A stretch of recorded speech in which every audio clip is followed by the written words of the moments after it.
Hello, fans, and welcome to This Day in Baseball, where we're going to bring you a full radio broadcast of today's game. And before we do that, I just want to thank Classic Baseball Radio, and there's a link in the notes where you can check out their full channel. They have many great radio broadcasts. And while you're listening to today's game, if you want to check out much more about the game and the players, look on the links below, and you're going to see links to player pages, the date the game happened, the year it happened, and the play-by-play. Enjoy the game, and check out the links while you're watching the game, and please don't forget to hit the subscribe button so that every time new content comes out, you're going to get that firsthand. And thank you again for checking out This Day in Baseball, and enjoy the game. This is WGN Chicago serving the Middle West. Farmers Market reporter, let's get acquainted for Golden Mix, Cedric Foster for Montgomery Ward, the 3 o'clock Walgreen News, Meet Tommy Bartlett for Wholesome, and Words and Rhythm will not be heard today due to the World Series broadcast at this time.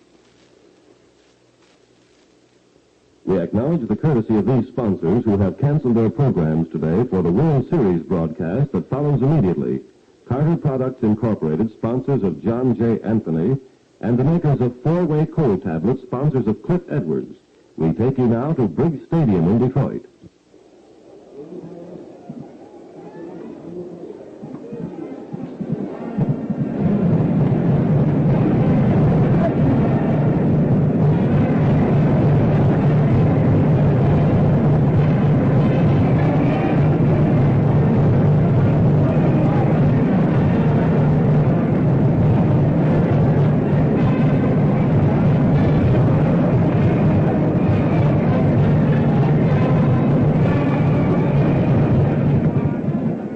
Gillette's Cavalcade of Sports is on the air. From Briggs Stadium in Detroit, Michigan, Gillette presents the World Series.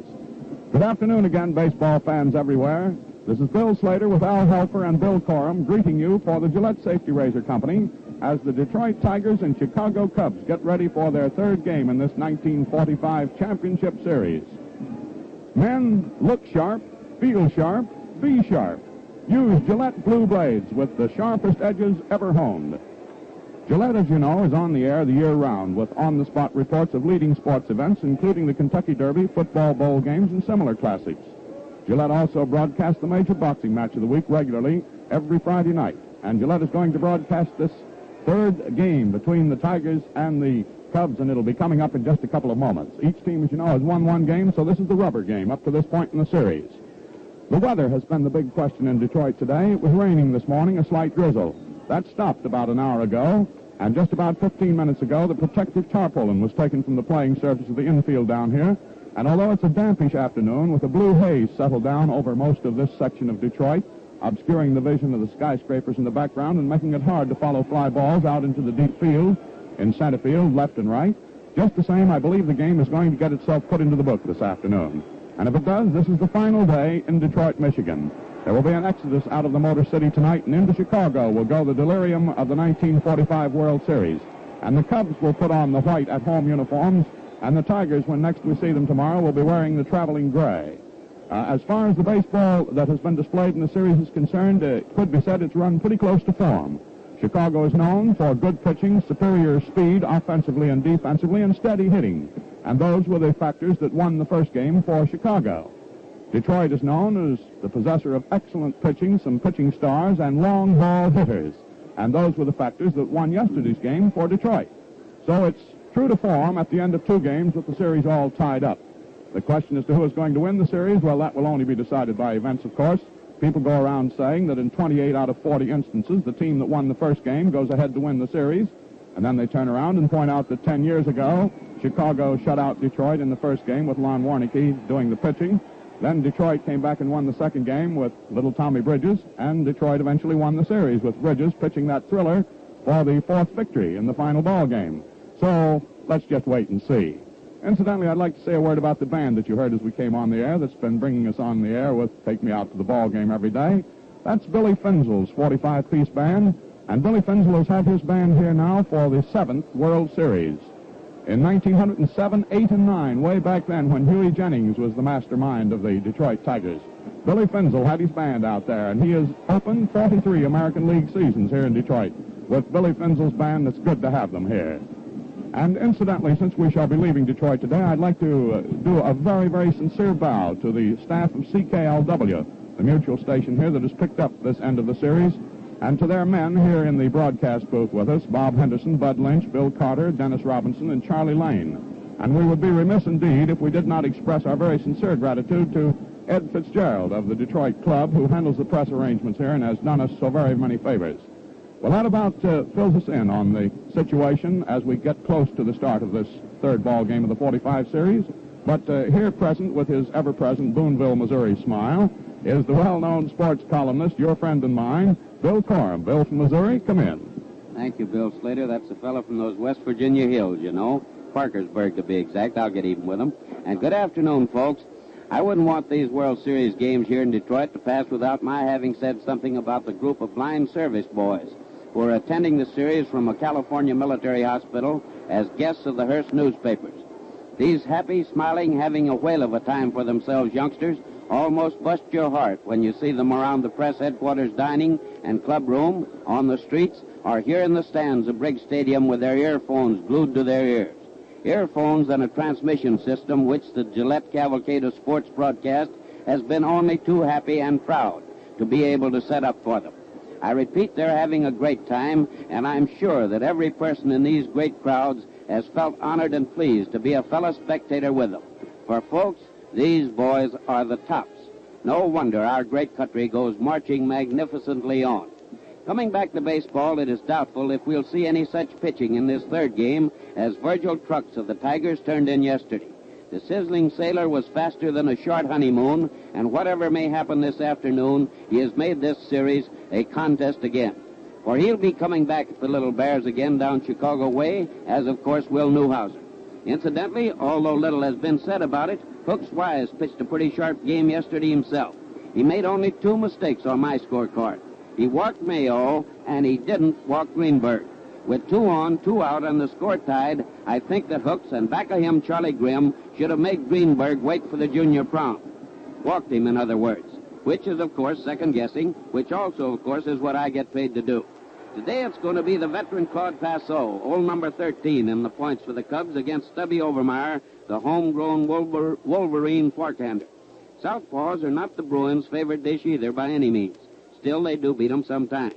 We have another of those Michigan Mists on tap for this game, but tomorrow we'll be in Chicago, and the Chicago folks, fellows like Ed Burns and Johnny Carmichael, tell me that the sun shines in Chicago 365 days a year and 24 hours a day, maybe. Now, I'd like to say a little bit about the hitters here.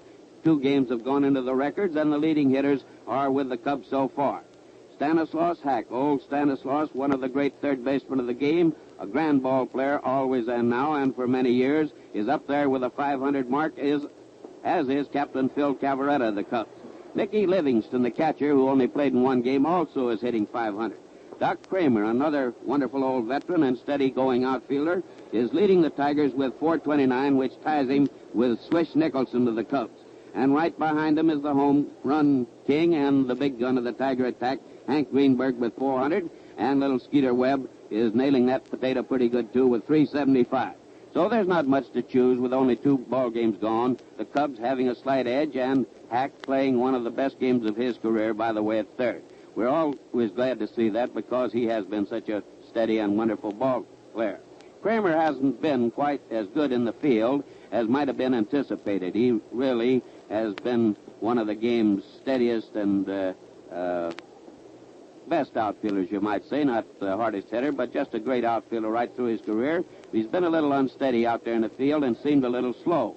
But with the bat, he's been a tower of strength, and of course he started the Tigers off on that 4-run splurge, the only inning in which they've scored in the series so far, but enough to win that second game of the series.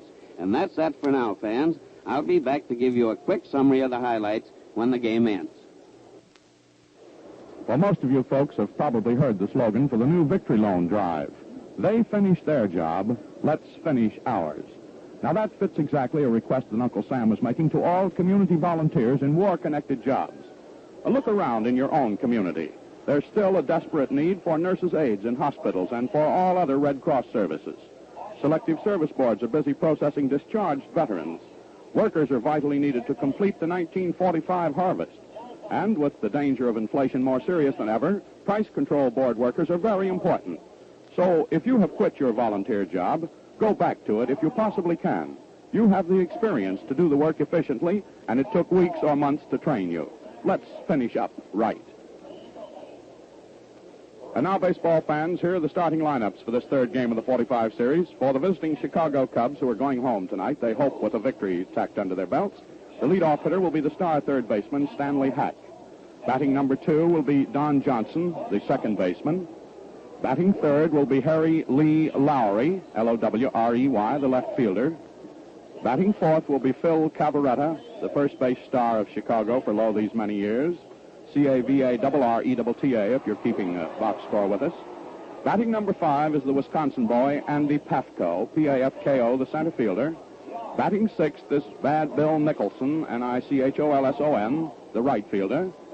Batting seventh is Mickey Livingston, the catcher, who will probably be doing all of the catching now since Paul Gillespie twisted a knee in that ninth inning yesterday and perhaps will not be of service during the remainder of the series. So put in Mickey Livingston, number 7 in the batting order and catching for Chicago. Number 8 batter is their shortstop, Roy Hughes, and batting number 9 is their pitcher of the afternoon, the veteran Claude Passeau, Passeau, a sturdy gentleman from the state of Mississippi, who this season has won 17 games and lost 9. Despite his long career, Passeau is a veteran. This is the first time he's had an opportunity to pitch in the World Series. He has pitched in all-star games, but this is the series, of course. So there's your Chicago batting order. Now here's the batting order for Steve O'Neill's boys from Detroit. The leadoff hitter will be the shortstop, Skeeter Webb. Batting number 2 will be the second baseman, Eddie Mayo. Batting third is the veteran center fielder, Doc Cramer, Cramer. Batting fourth is Big Hank himself, the big left fielder, Captain Hank Greenberg. Batting number 5 is Roy Cullenberg, Cullenbine, the right fielder. Batting sixth is Big Rudy York, the first baseman. Batting number 7 is little Jimmy Outlaw, the third baseman, who lives in Jackson, Alabama, and has been doing a swell job here. Batting number 8 is the catcher of the afternoon, Bob Swift. This will be his first appearance in the series. Swift is a Kansas boy. He hails from Salina, Kansas, and Swift will be on there catching this afternoon. He usually catches Stubby Overmire. Batting number 9 for Detroit is their pitcher, short, stocky, Frank Overmire of Moline, Michigan. Overmire this season has won 9 and lost 9. And he's a lefty on whom Steve O'Neill is placing all of his faith in this third and rubber game up to this point in the 45 series. Here are the umpires. At the plate, it will be Art Passarella of the American League, who is an Army dischargee, and of course, being an umpire, as you would expect, he served as a military policeman in the Army. Umpiring at first base is Jocko Conlon. That's really John Conlon, but everybody calls him Jocko. He's a National League umpire. Umpiring at second is the veteran Bill Summers of the American League.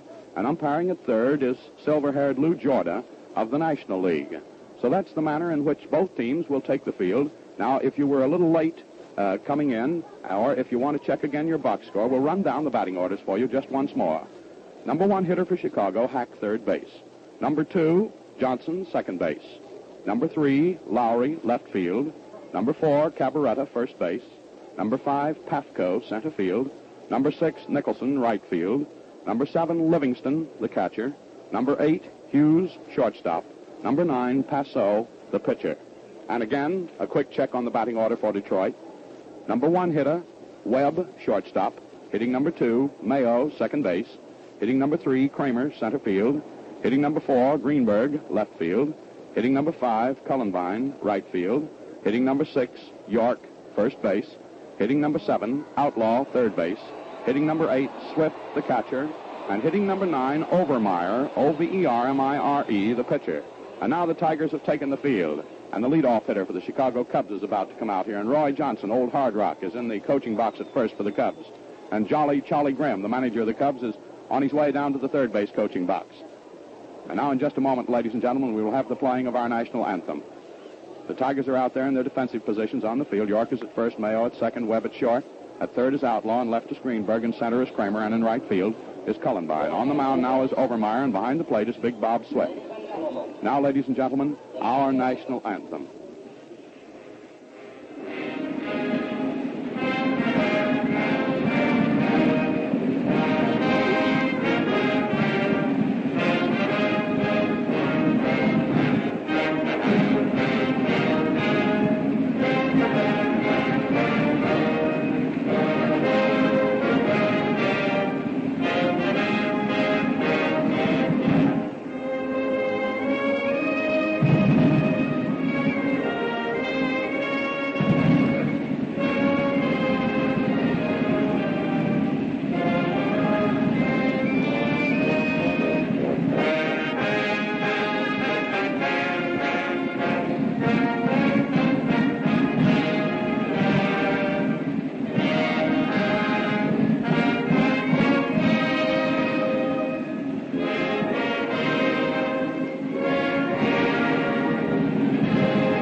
And now Old Glory flies from the top of the tall flagstaff in deep center field. And flagstaffs all around the roof of classic Briggs Stadium flies that most beautiful of all flags, our own Stars and Stripes.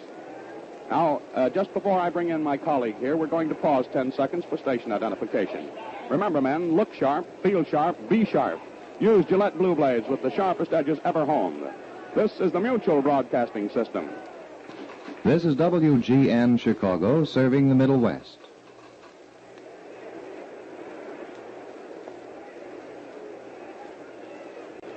And now to bring you his play-by-play description of the first 4.5 innings of this particular action here in the third World Series game is the big boy whose hometown, incidentally, is Monongahela, Pennsylvania, though he lives in New York. Big Al Helfa. Al, here she is. Thanks, Bill. Good afternoon, ladies and gentlemen. Stubby Overmire is about ready to make the first pitch to a left-hand hitter, Stanley Hack. He does, and it's a curveball. It's good for a strike. So this third game of the World Series has now gotten underway. Stubby Overmire, standing 5'7", weighing about 170 pounds, delivers again, and Hack takes. It's low and on the outside for ball one. So the count now on leadoffer Stanley Hack is 1 ball and 1 strike. Hack stands very deep at the plate, crouches slightly, swings on this pitch and foul tips it. Well, that's strike 2. Stubby Overmire is 26 years of age. He was born in a place called Moline, Michigan, and he now makes his home in Grand Rapids. This fellow's a graduate of the Western State Teachers College back at Kalamazoo. Got himself a Bachelor of Science degree in 1941. Stubby kicks, throws, and there's a ball hit out into left field. Greenberg comes up to it and takes it nicely for the out. That's all for Hack, a fly ball into left field to Captain Hank Greenberg. Overmire fed a fast one on the outside that time that Hack dumped out into left field. So with one away now for Chicago, Don Johnson, their second baseman, who is hitting at .250 in the series, batting right-handed. Stands about midway in batter's box. Overmire tries a fast curve on him. It's swung on, fouled back into the screen. His count is strike 1. No balls, 1 strike. The outfield fans slightly around the left to this right-handed hitter. Webb is at short, playing very deep. Overmire pitches. A curveball is hit down slowly to third. Jimmy Outlaw comes up with it on a skip, throws it into first base, and that's all for Johnson. Going out from third to first. So that's the second out here in the top of the first inning. There's no scores yet in this third game. The batter coming up now is little Harry Lowry. Peanut so far in this series has had 2 hits and 8 tries, so he, like Johnson, is hitting at .250. He stands very deep in batter's box. Holds that bat way up on his right shoulder. Swings on a pitch and laces it very solidly out into left field. Hank Greenberg takes it on the first skip, fires it into Skeeter Webb, the Detroit shortstop. And Lowry is on at first with a single drilled into left. So that's the first hit of this third game of the series. Now comes Phil Cabaretta, the star first baseman of the Chicago Cubs. And in the series, as Bill McCorum told you, he's hitting at .500 even. He has 4 hits for 8 tries. Lowry leads off first. Overmire pitches to the plate, and it's a curveball low and on the inside, the left-hand hitter. Of course, that's ball 1. 1 ball, no strikes. The count on left-handed hitting Phil Cabaretta. He crouches way over at the plate, takes the next pitch low and outside. That's ball 2. Lowry, who is pretty fleet of foot, steps off first base with big Rudy York straddled on the inside corner. Overmire stretches, pitches to the plate, a curveball that snaps off outside for ball 3. Despite the fact that this guy, Cabaretta, is a left-hand hitter, he still is not being played as a pull hitter into right field. They're playing him deep nevertheless. Overmire throws a fast strike right through. That's the first one. That makes the count on Cabaretta 3-1. Charlie Grimm down behind third gets the attention of Cabaretta and yells something to him. Now Overmire is ready. The Detroit pitcher delivers. There goes the runner, and it's low for ball 4. So Lowry started to dig for second base. And then as soon as ball 4 was called on Cabaretta, he slowed down and moved into second easily. So that's the first base on balls given up in this game. Now the Cubs have runners at first and second.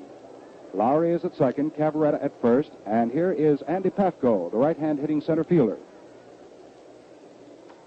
He swings on the first pitch and hits a ball down to shortstop. Webb comes up with it and plays it right back to Eddie Mayo at second base for a force out on Cabaretta coming down for the third out in the inning. So for the Cubs here in the top of the first inning, it is no runs, 1 hit, 2 men left, and there were no errors. So at the end of the top of the first inning, it is Chicago nothing and Detroit nothing. Well, according to baseball experts, there are 3 basic pitches: the fastball, curveball, and slow ball. Every great pitcher has all 3 deliveries, just as Gillette has all 3 requisites for utmost shaving luxury. Yes, when you soften your whiskers with Gillette shaving cream, lather or brushless, and breeze through them with today's Gillette Blue Blade in your Gillette razor, you enjoy the slickest, most refreshing shaves a man can have. Your face looks its best and feels great. Fans, Gillette Brushless and Gillette Lather are superb beard softeners because they remove moisture-resisting oil from your whiskers almost instantly and blanket plenty of water against them. Every bristle gets a thorough soaking pronto. Enjoy the added luxury of shaving the all-Gillette way. Prepare your beard with Gillette Brushless or Gillette Lather and skim it off with today's Gillette Blue Blade in your Gillette razor. Men, look sharp, feel sharp, be sharp. Use Gillette Blue Blades with the sharpest edges ever honed. Now for the last half of the first inning. It's a scoreless ball game between the Chicago Cubs and the Detroit Tigers. So far in this series, as Bill has explained to you, these 2 teams stand at 1-1. Chicago took the first game on Wednesday 9-0, and then yesterday Detroit came roaring back to defeat Chicago 4-1. And now Claude Passeau, the 36-year-old right-hander, known around the trade as Old 13, is about ready to make his first pitch in the last half of the first inning. He's facing Skeeter Webb, the Detroit shortstop. The first pitch is made, and it's a fast, low curve under the knees for ball 1. Webb has 3 for 8 in his work at the plate in the series, and he's hitting at .375. Passeau, a graduate of Millsaps College, back in the year of 1932, gets himself ready again, twists, throws. There's a fastball hit right down to shortstop. Hughes comes up with it on a big skip, throws it into first to Cabaretta. That's all for Webb, going out from short to first. So that's 1 away for Detroit here in the last half of the first inning. Eddie Mayo, hitting left-handed. He's had 2 for 7 in 2 games, so his batting percentage stands at .286. He's a left-hand hitter, stands deep at the plate with an overly closed stance, which means simply that his right foot is very much farther forward and pushed down toward third. He stands almost straight up. Plate, holds that bat high on his left shoulder. The outfield plays him as a pull hitter to right field. Passeau twists, throws a fast curve in there for a strike.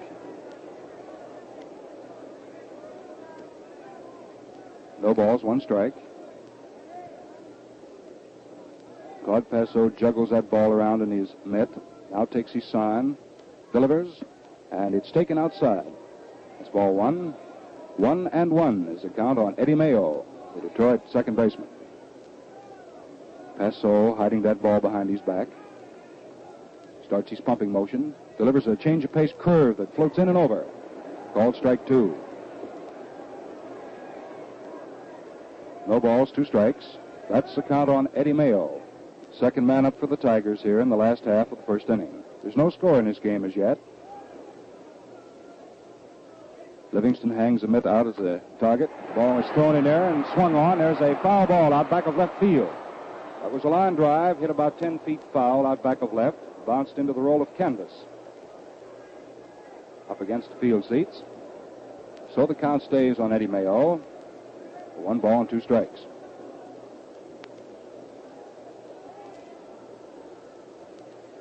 Passeau rubs the new ball briefly now.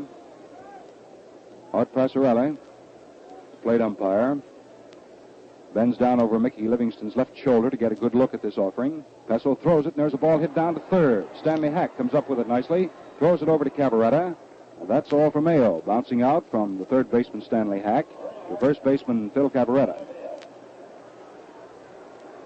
So 2 Tigers have been up here in the last half of the first inning, and both have been taken care of by someone on the infield. Kramer's coming to bat now. Old Roger Dock. He hits him left-handed. Stands very deep at the plate. Passeau throws him a medium-speed curveball that's low for ball 1. Passeau, you know, was born in a place called Waynesboro, Mississippi. He now lives in Lucydale, Mississippi. Very proud of his farm, too. He'll talk to you about it all night if you give him a chance.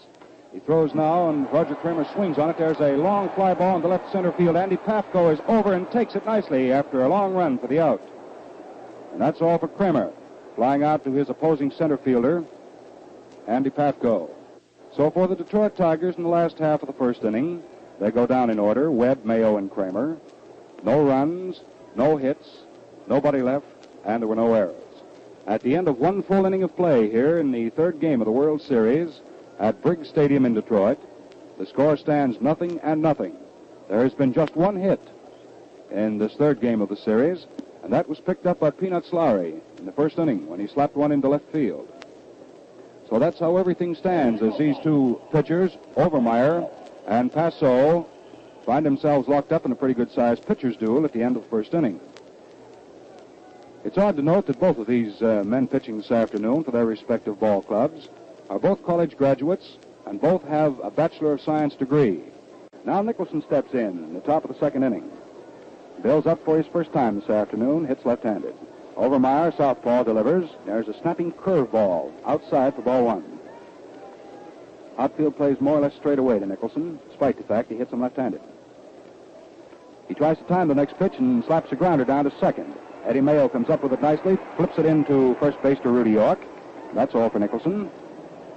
Going out second to first, so that's one away in the top of the second inning for Chicago. Hitting at .500 is Mickey Livingston.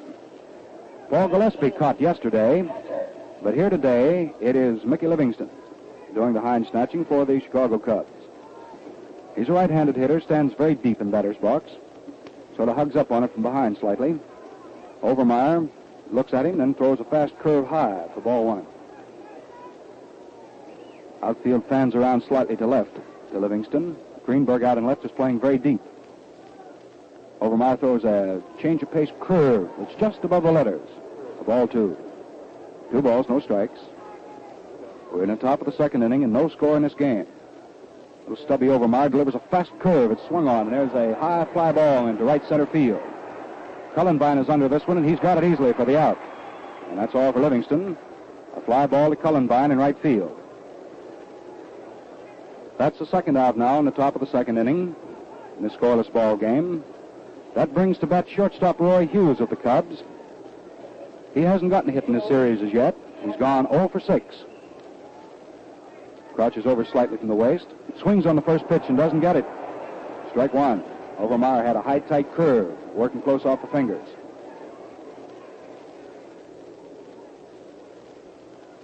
Frankie comes right back. There's a low curve under the knees of Roy Hughes for ball one.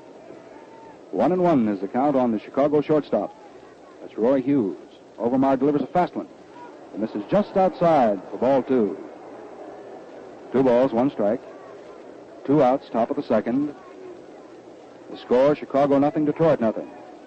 Overmire kicks, throws again, a medium-speed curveball. It is fouled back of third base and over into the field seats. So the count is now 2 balls, 2 strikes on Roy Hughes.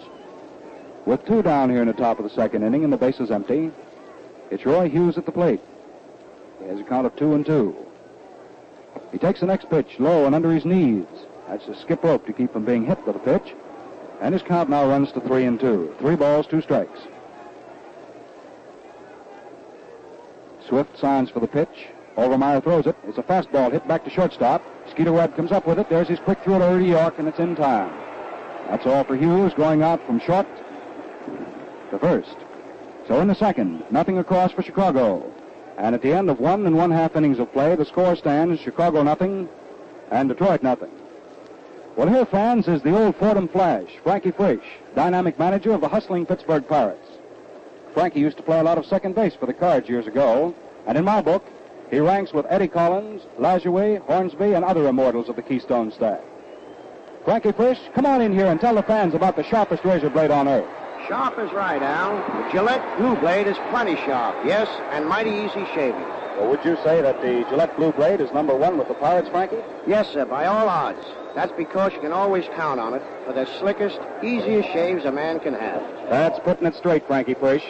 By the way, folks, Gillette Blue Blade should be easier to obtain now. And remember, look sharp, feel sharp, be sharp.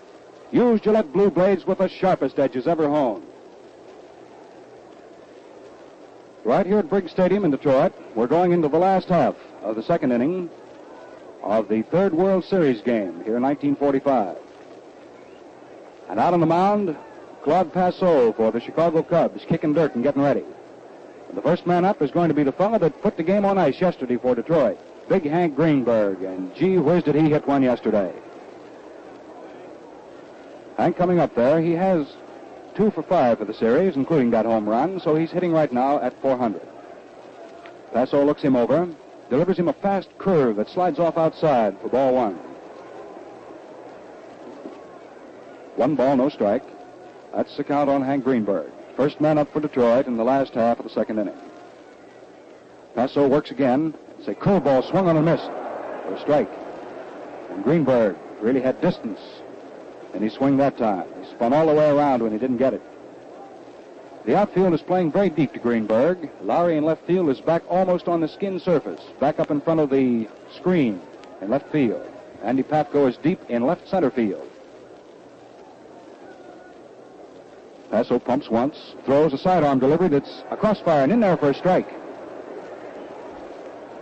No balls, 2 strikes is the count now on Hank Greenberg, the first man up for Detroit here in the last half of the second inning. With this gray overcast sky and a hazy day this afternoon, Passeau and Overmire both look exceptionally fast. Passeau's delivery is a high curve on the outside to Greenberg to level his count now at 2 balls, 2 strikes. Hank trying to loosen up his shoulder muscles, sort of jiggles them up and down, now waves his bat back and forth. Passeau gets ready for this 2-2 delivery. He twists, throws a sidearm curve that's outside for ball 3. Now the count on Greenberg is 3-2. And Hank said last night that it felt like old times. The boys were throwing him a lot of fast curves and dusting him off, throwing him close up against his body. Said it made him feel right at home. Well, there's a 3-2 count going now. We'll see what happens. Passeau throws, Greenberg swings, and there's a high foul ball up and back. Mickey Livingston comes back for the screen, and he can't get it. It's about 4 feet up on the screen. So the count stays on Greenberg at 3 balls, 2 strikes. That Greenberg's a pretty likable fella. He's always got a pleasant smile for you, always willing to sit and talk with you. He's like Charlie Grimm. Charlie really chew your ear off, too. Now Passeau, who's very businesslike on that mound, puts his foot forward on the rubber, takes his sign from Mickey Livingston, looks around, checks his outfield. Now he's ready to throw 3-2 once more. Here it comes. It's swung on and missed for strike 3. A high, fast curve on the outside. And Greenberg is struck out. That's the first strikeout here in this ball game. The batter now is Roy Cullenberg. Roy has sort of been handcuffed so far in the series. He's been up 5 times officially, and he's failed to get a base hit. He's been walked a couple of times, and that's not much to Roy's liking. He likes to get a hold of that potato and swing hard on it. He's a left-hand hitter. Swings on this one, and there's a foul coming up almost into our mutual booth. Of course, that's strike 1. Cullenberg hitting left-handed against the right-handed pitching of Claude Passeau. When a left-hander works, Cullenberg switches around, hits him right-handed. But it's figured he's probably a little better as a left-handed hitter. Now Passeau delivers a new ball, and it's a fast curve under the knees of Cullenberg for ball 1. 1 ball, 1 strike. The outfield is fanned around to right. Nicholson is very deep in right field, down pretty close to the line in right field. Passeau throws a curveball that stays high and outside. Cullenberg stops a moment to kick the mud out of his spikes. The count on Roy is 2 balls, 1 strike. Claude Passeau dries off his hands over the front of his uniform shirt. Now grips that ball firmly. Delivers to the plate. Swung on by Cullenberg. There's a high fly ball going out into short left center field. Lowry comes over and calls for it, and he's got it.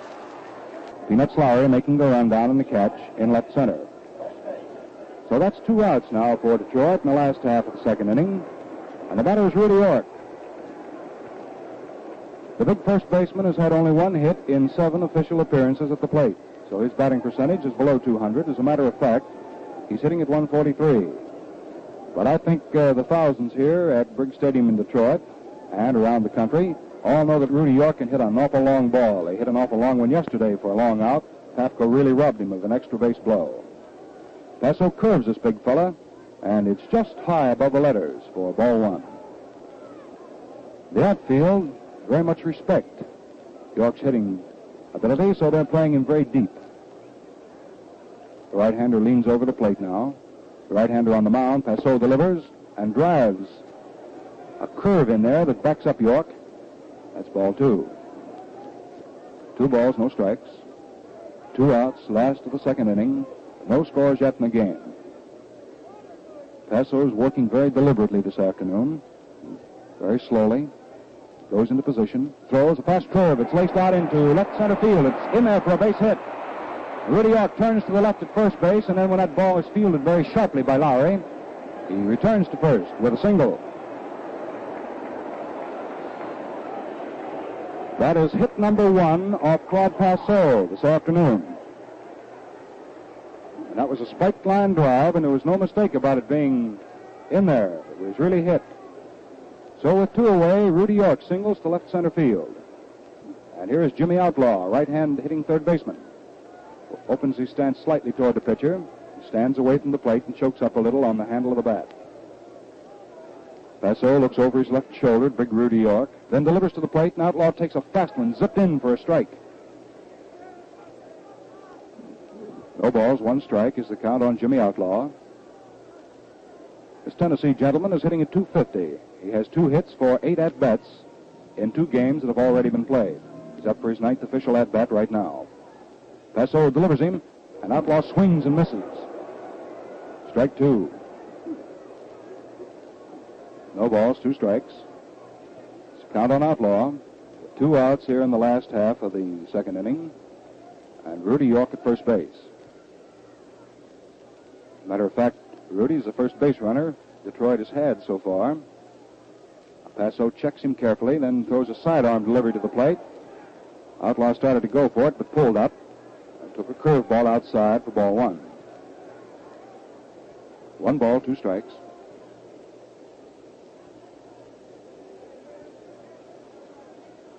York doesn't take much of a lead at first base. He's not particularly fast on his feet. So he'll be waiting to see what Jimmy Outlaw does at the plate. Passeau carefully sets into position. Looks at York, now throws sidearm to the plate. Outlaw swings, and there's a high fly ball out into center field. Andy Patko tears up under it, and he's got it. And that's all for Outlaw. Fly ball to center to Andy Patko. So in the second inning for Detroit, no runs, 1 hit. 1 man, Rudy York, left at first base, and there were no Chicago errors. So at the end of 2 full innings of play here at Briggs Stadium in Detroit, the score stands 0-0 between Detroit and Chicago. And at the end of 2 innings, the totals look something like this. No runs, 1 hit, no errors for each side. As we go into the top half of inning number 3, the first man up for the Cubs is going to be their pitcher, Claude Passeau. Claude's a pretty fair hitting pitcher. He'll be taking his good old time about coming out there. While we have the opportunity, for you folks listening in, let us set the Detroit Tigers for you defensively. As Stubby Overmire, who has won 9 and lost 9 in the American League season, takes the mound for this third inning. Behind the plate is Bob Swift, his battery mate. Rudy York is at first base. At second base is Eddie Mayo. At shortstop, Skeeter Webb. At third base, Jimmy Outlaw. Out in left field for Detroit is Hank Greenberg. Doc Cramer is in center, and in right field is Roy Cullenberg. Now Claude Passeau hitting right-handed with his feet wide spread apart. Steps up there. Old 13 holds that bat way down to the end. Overmire southpaws this one in there, and it swung on and missed for a strike. Passeau was after a high curve that came right across the lettering. Overmire starts that delivery to the plate again, and again Passeau swings, and again he misses. So Claude has gone for 2 high curves now and missed them both. His count is no balls, 2 strikes. First man up for Chicago in the top of the third inning. Overmire kicks and throws again. It's a high outside curve this time for ball 1. 1 ball, 2 strikes.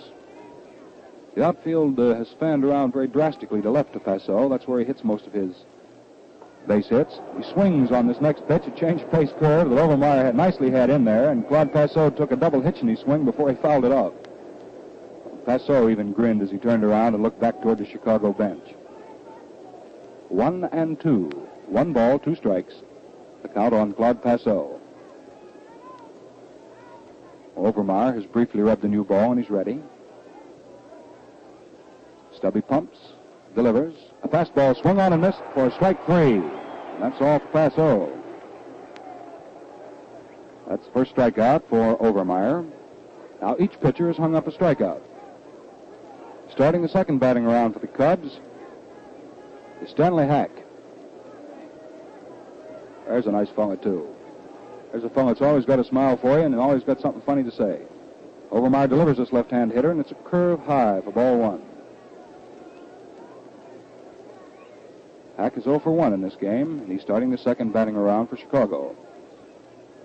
Overmire delivers.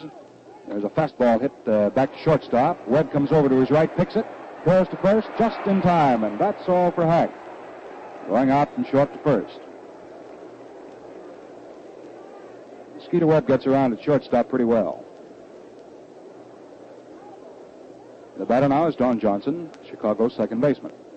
Johnson came up in the first inning and was thrown out by was thrown out by third baseman Jimmy Outlaw. He hammered one down to him. Now Overmire pitches this right-handed hitter and gets a nice curve in for a strike. No balls, 1 strike. 2 outs, top of the third. No score in this game. Overmire works. And there's a ball swung on. It's a high pop-up back of first base. And just in foul territory, Rudy York grabs it for the out. Well, that's all for Johnson. That's all for the Cubs here in the top of the third inning. There's nothing across for them. No runs, no hits, no errors, and nobody left. So at the end of 2.5 innings of play, it's the Cubs nothing and the Tigers nothing. When the old hit-and-run clicks, it may win a ball game. But fans, there's just no percentage in putting up with the hit-and-run shaves a fellow gets with run-of-the-mine razor blades. No, sir. Not when you can count on the Gillette Blue Blade to give you, as Pirate manager Frankie Frisch puts it, the slickest, easiest shaves a man can have. This blade has the sharpest edges ever produced. So sharp, so smoothly finished, so easy shaving that you just skim the stubble off. And what's more, those edges are hard enough to cut glass, so they stay sharp for one comfortable shave after another and save you money. Ask your dealer for Gillette Blue Blades, 5 for a quarter. They should be easier to obtain now. Remember, men, look sharp, feel sharp, be sharp.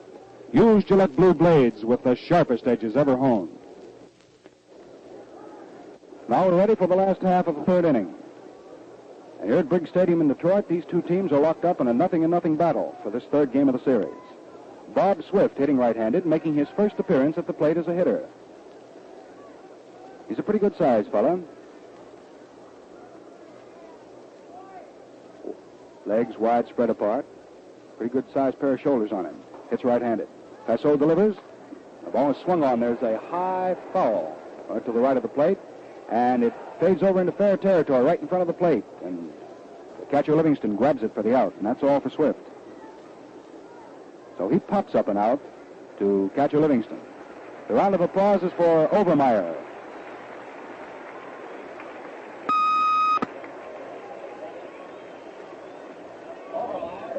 Stubby comes walking up to the plate. Despite the fact he throws left-handed, has quite an assortment of curves, he does all his hitting right-handed. Stands very deep at the plate, legs wide, spread apart, holds that bat way down by the end. Passeau curves him and gets it in there good for a strike. No balls, 1 strike on Overmire. Passeau over his head easily, cuts the next pitch loose, and Overmire's after it. There's a foul ball up into the second tier behind first base. That makes a count on Overmire. No balls, 2 strikes. Last half of the third inning. No score between Detroit and Chicago. Passeau, after monkeying around slightly, delivers the plate. Overmire swings on it, and there's another foul ball down the right field line. This one goes back into the second tier behind right field. There's always a scramble. For the balls hit into the stands here at the series, quite a scramble. The count stays on Overmire at no balls, 2 strikes. The infield is playing in very close. Now Passeau has taken his sign from Livingston. Delivers to the plate, and there's a fastball hit right back to the mound. Passeau knocks it down. After it, picks it up, clips it into Cabaretta just by a spike, and Overmire is out. Passeau didn't know exactly where that ball had gone, but Overmire had hit it right back to the mound, and more in a defensive measure than anything else, Passeau threw his gloved hand up. The ball hit his glove and stopped and dropped down to the left of the mound. And Passeau made the play. So Overmire is out, being thrown out by pitcher Claude Passeau to first baseman Phil Cabaretta. The batter now is Skeeter Webb. Webb came up in the first inning and was thrown out by shortstop Roy Hughes on a high-bounding ball. And now the Skeeter's up for his second try. He's a slender right-handed hitter, stands just off the plate. Bends over slightly from the waist, works up well on the handle of the bat. Passeau throws him a fast one that misses just outside for ball one.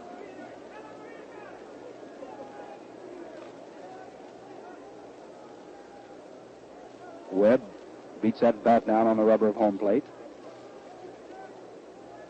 Pumps it back and forth a couple of times. Passeau is ready once more. Delivers. Webb takes a curve that snaps off outside for ball two.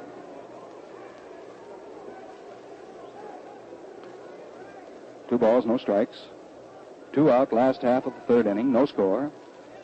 This is Passeau pitching for Chicago.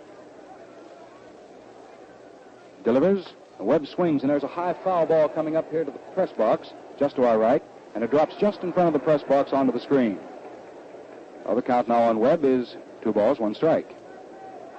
Claude Passeau rubs a new ball briefly. Claude won 17 ball games in the National League this year, while losing 9. As a matter of fact, Charlie Grimm didn't expect that Passeau was going to be able to pitch for him at all this year. Claude certainly has been one of the contributing factors to the Cubs' success. He throws now, and there's a ball hit right back to the mound. Passeau easily takes it, runs partway over to first, and then just sort of underhandedly flips that ball over to first base in time to get Webb. So that's all for the Tigers here in the last half of the third inning, and once more, it's nothing across for them. No runs, no hits, no errors, and nobody left. So at the end of 3 full innings of play, we've got a scoreless ball game on our hands here at Briggs Stadium in Detroit. And before inning number 4 comes up with Lowry, Cabaretta, and Patko as the hitters for Chicago, might be a very good idea to pause about 10 seconds for station identification. Remember, men, look sharp, feel sharp, be sharp. Use Gillette Blue Blades with the sharpest edges ever honed. This is the Mutual Broadcasting System. This is WGN Chicago, serving the Middle West.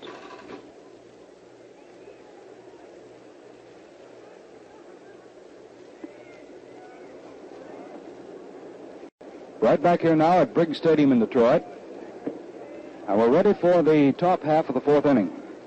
And in this first half of the 4th, the first batter for Chicago will be Peanuts Lowry. Harry got himself a base hit in the first inning. As a matter of fact, he has gotten the only hit given up so far by Frank Overmire. That was a single hit into left field. Peanuts steps up to the plate now, takes his usual batting stance, very deep at the plate, hits right-handed. Overmire, just about the same size and height, makes the first pitch. And Lowry takes it up to the peak of the cap for ball 1. 1 ball, no strikes. This is the first half of the 4th inning. Detroit nothing and Chicago nothing. Overmire throws a medium-speed curve that bites into the dirt in front of the plate. Bob Swift came up with it very nicely. Of course, that makes the count on Lowry, 2 balls, no strikes.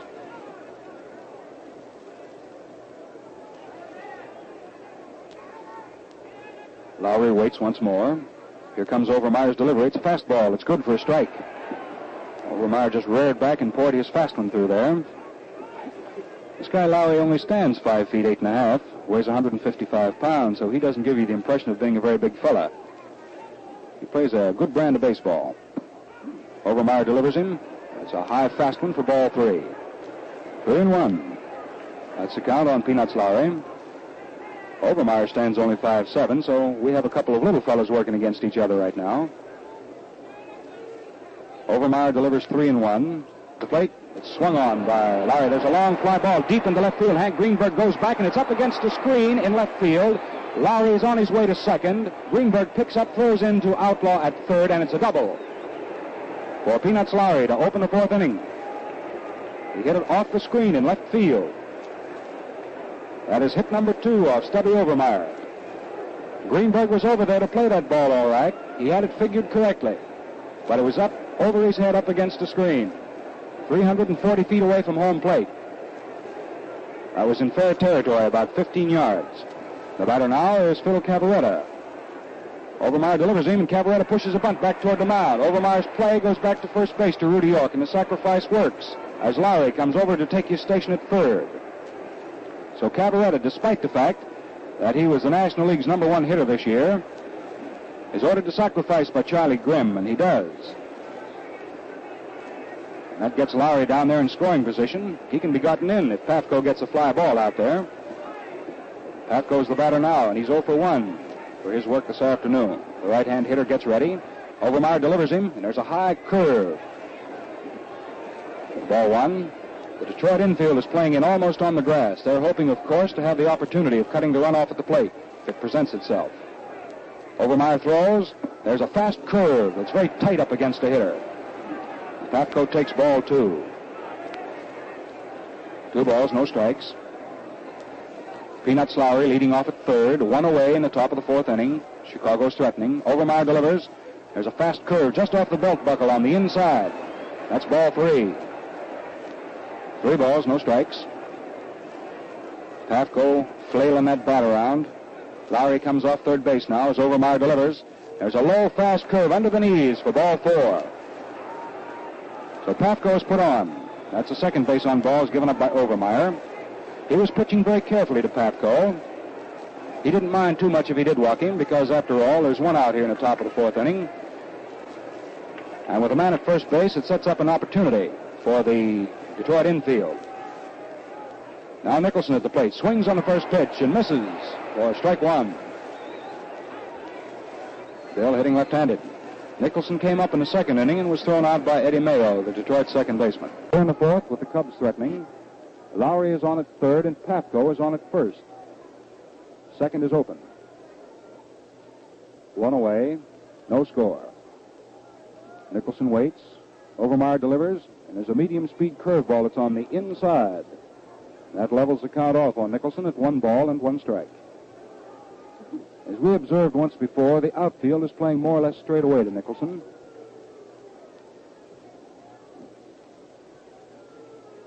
Bill with his almost straightaway stance. That's from a very severe crouch. Overmire sets, delivers, Nicholson swings, and there's a ball hit out back of shortstop out into short left field, and it drops in for a base hit. In comes the runner from third to score. That's Lowry, and it's 1-0 in favor of the Chicago Cubs. Nicholson bloops one out into short left field. Skeeter Webb tried to run that down, but he couldn't quite get to it. And as far as Nicholson is concerned, that is the 5th run batted in he's had here in this 1945 World Series. Lowry comes in to score from third with the first run of the game, and Andy Patko on the play, of course, moved over to second and held on. That was hit number 3 off Overmire and run number 1. The batter at the plate now is Mickey Livingston, the right-hand hitting catcher, and he swings on the first pitch, and there's a high foul ball up and back. Bob Swift comes over near the stands, and he can't get it. He's back about 4 rows. So the count on Livingston is no balls, 1 strike. It's a 1-0 ball game in favor of the Chicago Cubs. There's only 1 out. Now they have runners at first and second. Patko is at second. Nicholson with his single is on at first. The right-hand hitter to plate is Livingston with the count of no balls, 1 strike. Overmire delivers. There's a ball hit out into center field. Roger Kramer comes over under it, waits, and takes it for the out. Fires it in quickly, and the runners hold on. Well, that's the second out for Chicago here in inning number 4. The batter is Roy Hughes. The Chicago shortstop came up once in this game today. That was in the second inning, and he was thrown out by shortstop Skeeter Webb of Detroit. So Hughes so far in this series has gone no hits for 7 tries. The Chicago runners now take their leads. Patko at second and Nicholson at first. Overmire delivers to the plate, and Hughes takes a tight curve right off his chest for ball 1.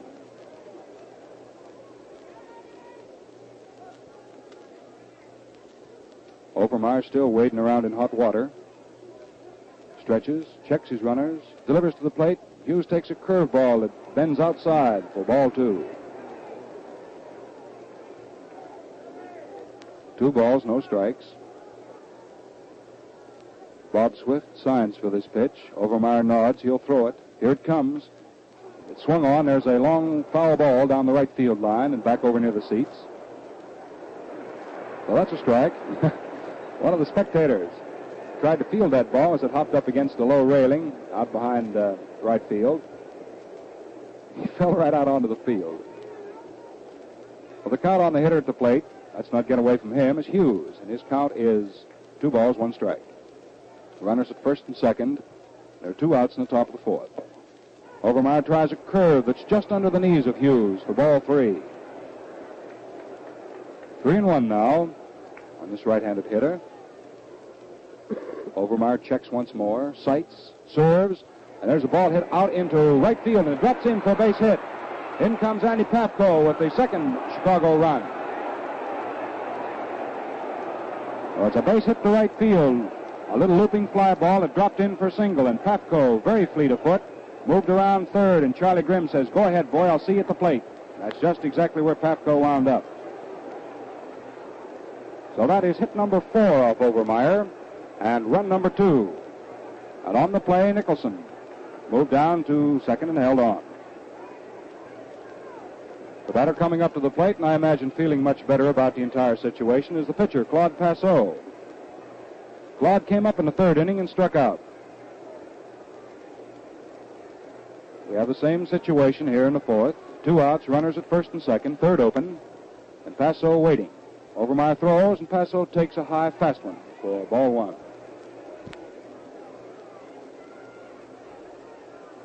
Score is 2-0 in favor of the Chicago Cubs. We're at the top of the 4th inning.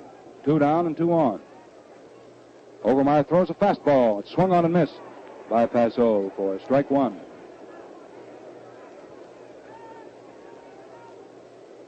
One and 1 is the count on Passeau. Overmire delivers. Passeau takes an inside curve just off his hips. That's ball 2. 2-1. And it's getting a little grayer now and a little more hazy here at Briggs Stadium in Detroit. Ever-present threat of rain. This ball game is going right along.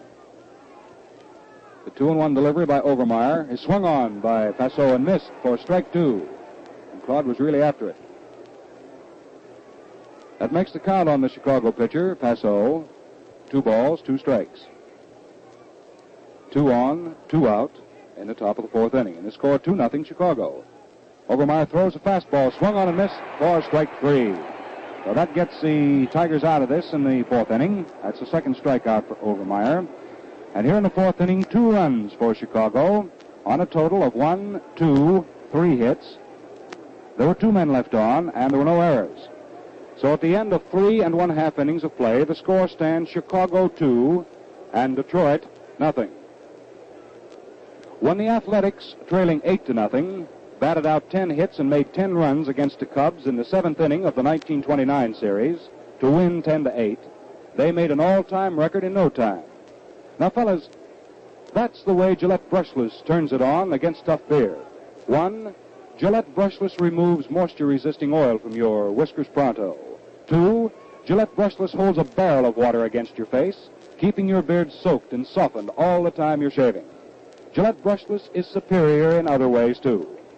It's greaseless, rinses instantly, and can't clog your razor or wash bowl drain. Also, it lubricates your razor blade and protects your skin and leaves a swell aftershave feeling. For extra shaving speed and comfort, ask your dealer for Gillette Brushless. If he's out of stock today because of wartime shortages, he'll have Gillette Brushless soon. Now the last half of the 4th inning. It's a 2-0 ball game in favor of the Chicago Cubs, and the Detroit Tigers will be sending Mayo, Kramer, and Greenberg to bat here in the last half of the 4th in that order. Mayo's coming up for his 2nd time, and he's over 1 this afternoon. He was thrown out by 3rd baseman Stan Hack back in the 1st inning. The left-handed hitter once more standing deep at the plate. Passeau throws a medium-speed curveball that's high and on the outside for ball 1. 1 ball, no strikes. This is the last half of inning number 4. Passeau works back to the plate. Mayo takes a fast called strike, zipped in just above his knees on the inside corner.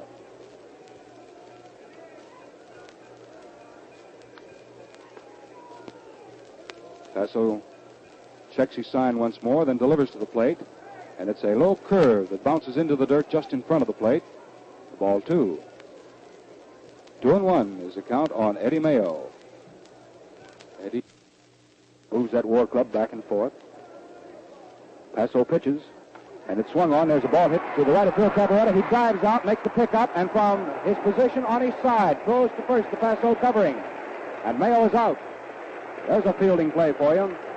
And Cabaretta actually dove out to his right and bounced on his side as he made that stop. And from that position on the diamond, he threw to first base to Claude Passeau covering for the out.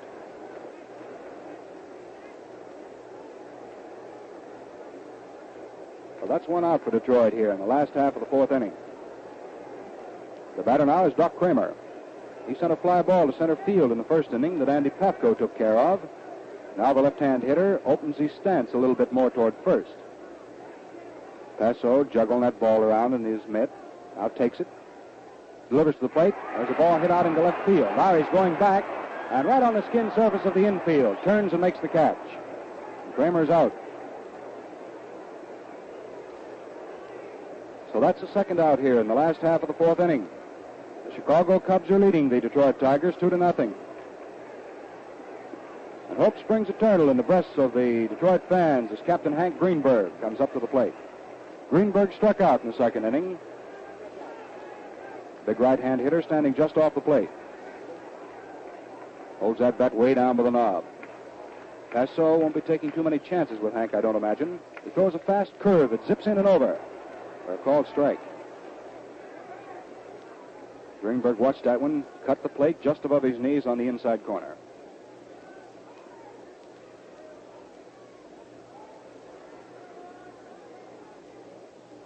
Hank takes the next pitch, and there's a high curve just off the point of his chin. That levels the count out to Hank at 1-1. 1 ball, 1 strike. Last half of the 4th inning, 2 outs, nobody on. The Cubs leading Detroit 2-0. Passeau easily goes into pitching position. Throws a fast one in there that's swung on by Greenberg. There's a high foul ball up back of left field. The shortstop Hughes comes over and tries to get under it. His feet almost go out from under him, and he can't make the catch. The ball drops behind him. That was a high foul ball, about 15 yards in foul territory out behind left field. And Hughes made a long run for it, but overran the ball. And then when he tried to stop and sprag himself down, his feet almost shot out from under him, and he couldn't get himself back to make the catch. So that's just a long strike to Greenberg. No balls, 2 strikes is the count on Hank now.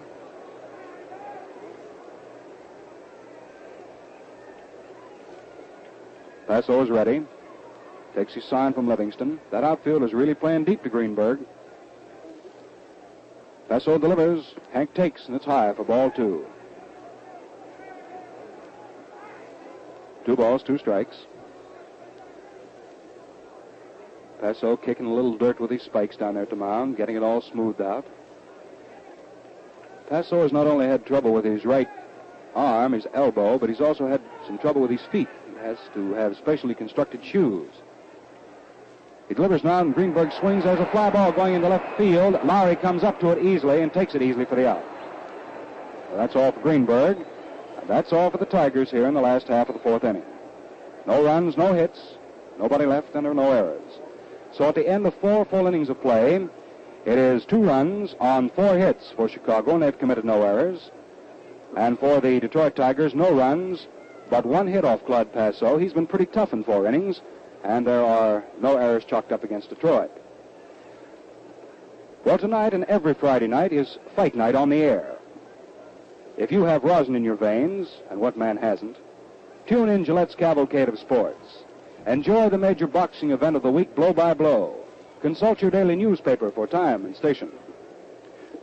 Just before the game started today, Commissioner Happy Chandler invited several wounded vets to sit in his box along with Mayor Kelly, Mayor Haig, and Staff Sergeant Vince Garrity, the ex-Cub bat boy.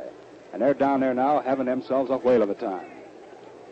Well, let's see now. We're going into the top half of inning number 5 here at Briggs Stadium. The first man up is Stanley Hack, and Overmire is about ready to pitch him the first ball. Down it comes, and it's a fast curve that slides off outside for ball 1.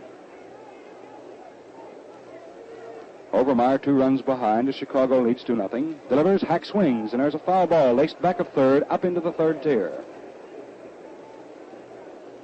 Now the count on Hack now is 1 ball, 1 strike. Old Errolus Stanislavski, they call him. He's quite a guy.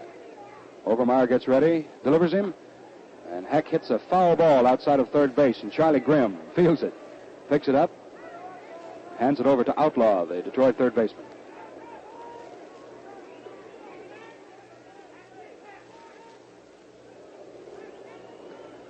Overmire gets ready with this 1-2 delivery, makes it. Hack swings on it, and there's a lofty fly ball going out into left center field. Doc Kramer comes in, calls for it. Greenberg allows him to take it, and he's got it for the out. Well, that's all for Hack. Either Greenberg or Kramer could have made that catch. Kramer kept calling for it, and Greenberg kept yelling Kramer's name. You could hear it clear up here. Kramer came on through and made the catch. Now here's Don Johnson, second baseman. He swings on the first pitch offered him, and there's another fly ball to center field, and again Doc Kramer's under it. Very easily takes this one for the out. Now that's the second out here in the top half of inning number 5. The batter is Peanuts Lowry. Well, Harry's been up there twice this afternoon, and they haven't been able to get the young fella out of there. In the first inning, it was a single into left field, and in the 4th inning, he hit one over Greenberg's head up against the screen in left field for a double. Overmire fires away at the plate. Lowry takes a curve high and outside for ball 1.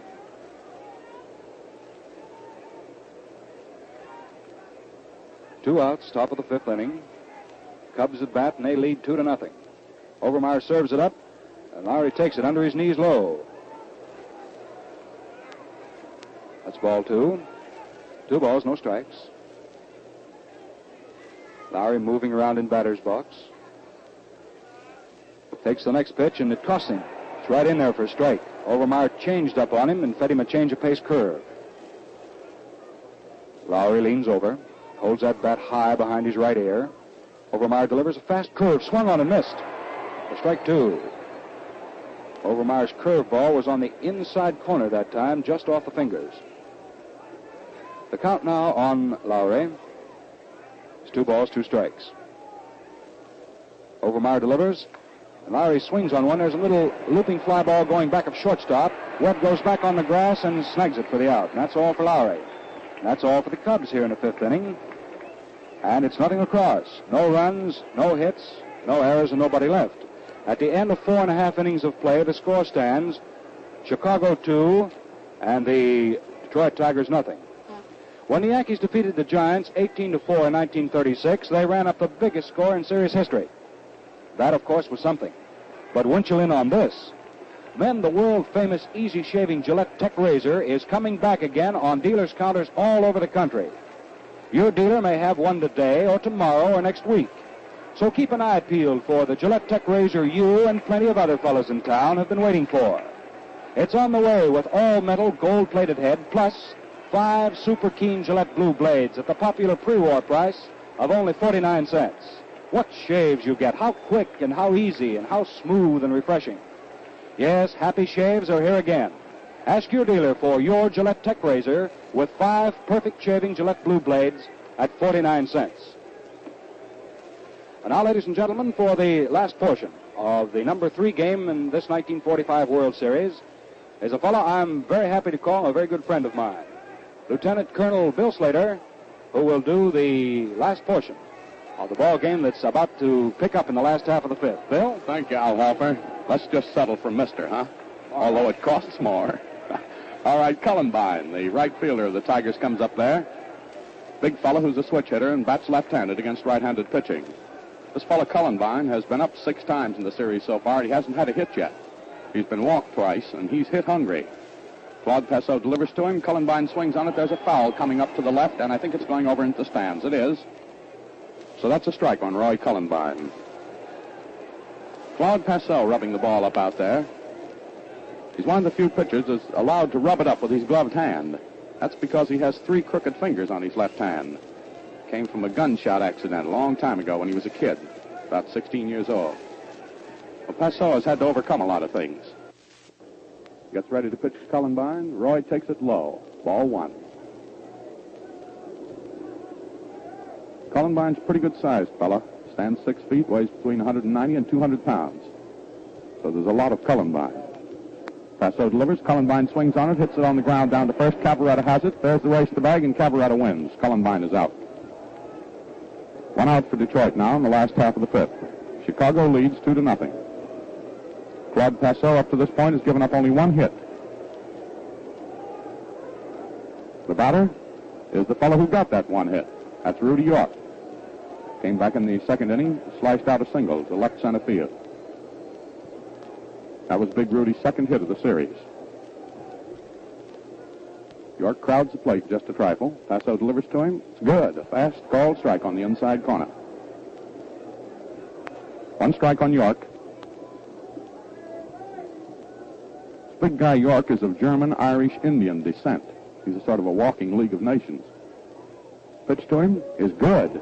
Another curveball that came sweeping over there with tremendous zip just above the knees. 2 strikes now on York. Big Claude Passeau kicks the dirt around out on the mound a trifle. He's got sharply chiseled chin, very stern jaw. The pitch to York is swung on. A high foul comes up and back into the stands. 2 strikes on York. Billy Corum almost caught that one, but he missed it. He caught one yesterday. Been giving us that Boonville, Missouri baseball training of his ever since. 2 strikes is the count on York. 1 out. Nobody on. Last of the 5th. Chicago leads 2-0. Passeau is ready now. Here it comes. York swings on it, hits it on the ground, down to shortstop. Roy Hughes has it. The throw over to Cabaretta is in time by 4 strides. York is out. Shortstop to first. 2 away for Detroit now in the last of the 5th, and up comes Jimmy Outlaw. Jimmy bats right-handed. He's had 2 hits out of 9 times up in the series. He's a plainsman from Auburn, down in the state of Alabama. Got a 4-year-old son, Perry, who was here at the series, incidentally, watching Papa play. Now, little Jimmy is ready. Takes 1 low. Low and inside for ball 1. It's drizzling just a trifle. Not very much, sort of a misty wetness. And a very misty day with a blue haze settling over everything here in Detroit. Here's the pitch to Outlaw. He takes it outside, ball 2. 2-0 now on Jimmy. 2 out, nobody on. Home half of the 5th.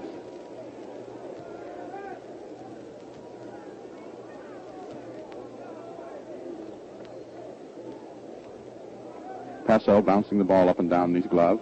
Is ready. Here it comes. Outlaw takes it. It was good. Fast call, strike above the knees on the inside corner. And Art Passarella, the plate umpire, shoots that right hand of his up in the air as fast as anybody I've ever seen. Jerks it right back down again as if it were on a spring. He's a decisive Army MP type. That's what he was. Pitched Outlaw, swung on. There's a ball hit right in the air down to Roy Hughes at shortstop for the out. So Outlaw is out on a line drive to the shortstop, and that's all for Detroit in the last half of the 5th inning. Nothing across for the Tigers, and the Cubs lead by a score of 2-0.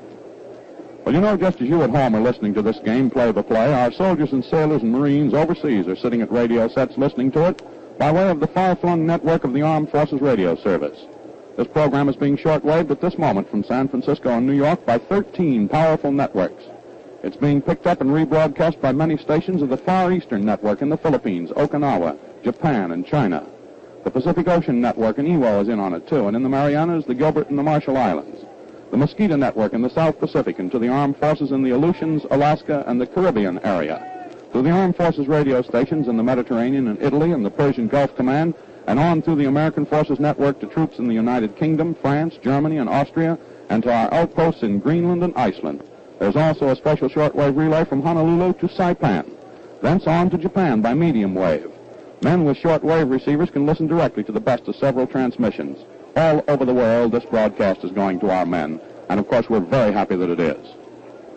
Now we move into the top of the sixth inning.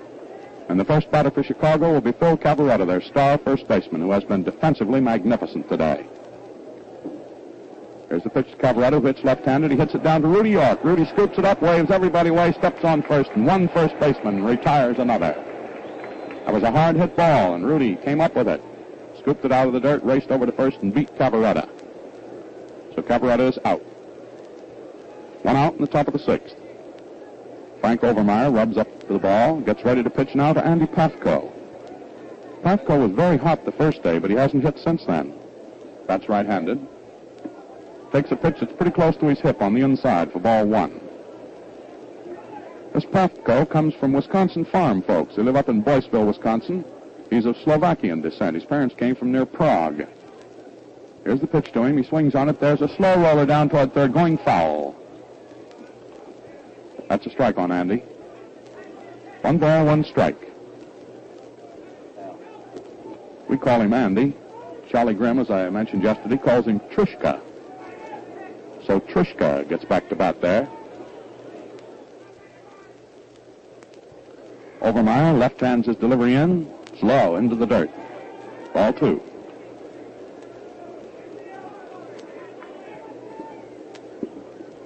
Overmire, short, stocky, square-shouldered, delivers again. Patko swings on it, hits it hard, down to Jimmy Outlaw at third. Jimmy has it, the throw over to York is in time. Patko is out, third to first. That's 2 out for Chicago now in the top of the sixth. The next batter is Bad Bill Nicholson.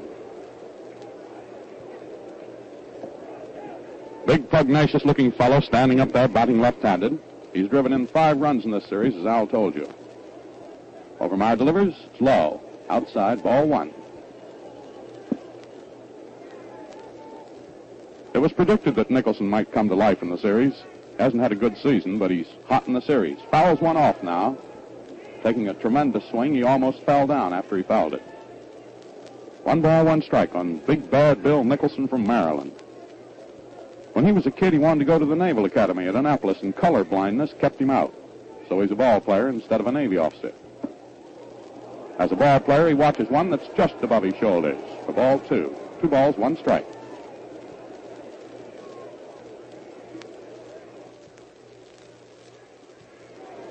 Two and 1 on Nicholson.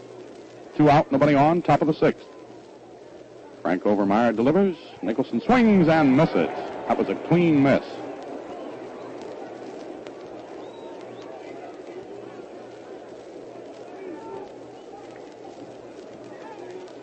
Here it comes. Nicholson swings on it, hits it down to York at first. Rudy has it, waves Overmire away, steps on first, and that's all for Nicholson, all for Chicago in the top of the sixth inning. Nothing across for the Cubs. And as we head for the last half of the sixth inning, the score is Chicago 2, Detroit nothing. Many of you fans remember how the Cards turned it on in 1934 to beat these Tigers 11-0 in the highest scoring shutout of series history. What a game it was. And 4-3 the games. What a series. But bend an ear to the breeze, please. 4-1 is the score when you're talking about Gillette shaving cream. Now get this right. Gillette shaving cream produces up to 4 times as much lather as other brands priced the same. Now, if you figure it as I do, well, that's the difference between 25 cents and $1. Yes, fans, and what a fast-acting, thoroughgoing beard softener Gillette lather really is. It holds a barrel of water as a sponge does and releases it freely, soaking and softening whiskers in jig time for quicker, easier shaving. You get cleaner, smoother, longer-lasting shaves. Yes, your face looks better, and it feels better when you use Gillette Lather Shaving Cream. It costs just a quarter. Now the big raw-boned fellow from Mississippi, Claude Passeau, is out there on the mound, getting ready to start the last half of the sixth inning. And the first batter he'll pitch to will be big Bob Swift from Kansas. And Passeau is big, make no mistake about that. He stands 6'3", weighs 192 or 3 pounds. He's the big, raw-boned type. Bob Swift, second time up, popped up in front of the plate to the catcher his first appearance. He bats right-handed, and he's a Husky, too. Passeau pitches a little too high. Ball 1 on Swift. This guy Swift is known as the best waffle maker of any Major League ball player. Says he learned it down in Salina, Kansas, when he used to be a short order cook. Swift ignores that one. It's down low for ball 2.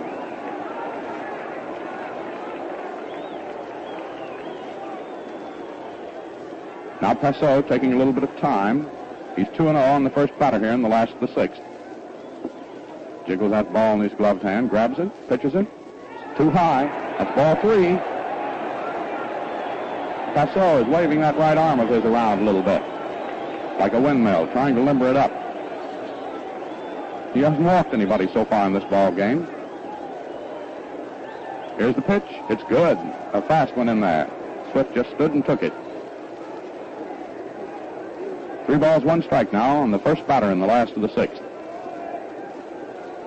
Passeau still kicking up a lot of dirt there. He's nervous on the mound. Says he doesn't like baseball except when he's out there pitching. Then he likes it. Now, after taking plenty of time, he's ready. This is a 3-1 pitch to Bob Swift. Swift backed out of the batter's box for a minute, figuring that Passeau was sort of standing him up there. Now Swift is back in.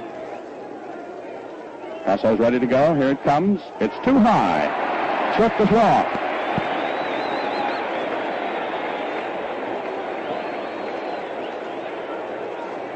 We may have a pinch hitter for Stubby Overmire, who's scheduled to come up next. Here comes manager Steve O'Neill down to talk to Art Passarella. We'll see what's going to happen. No, I believe we're going to have a pinch runner for Bob Swift. Looks like Ed Borum going out there. So Swift, getting the first walk of the ball game off Claude Passeau, is coming out now, and Ed Borum, played with some ball with Buffalo this year, is put on to run for it.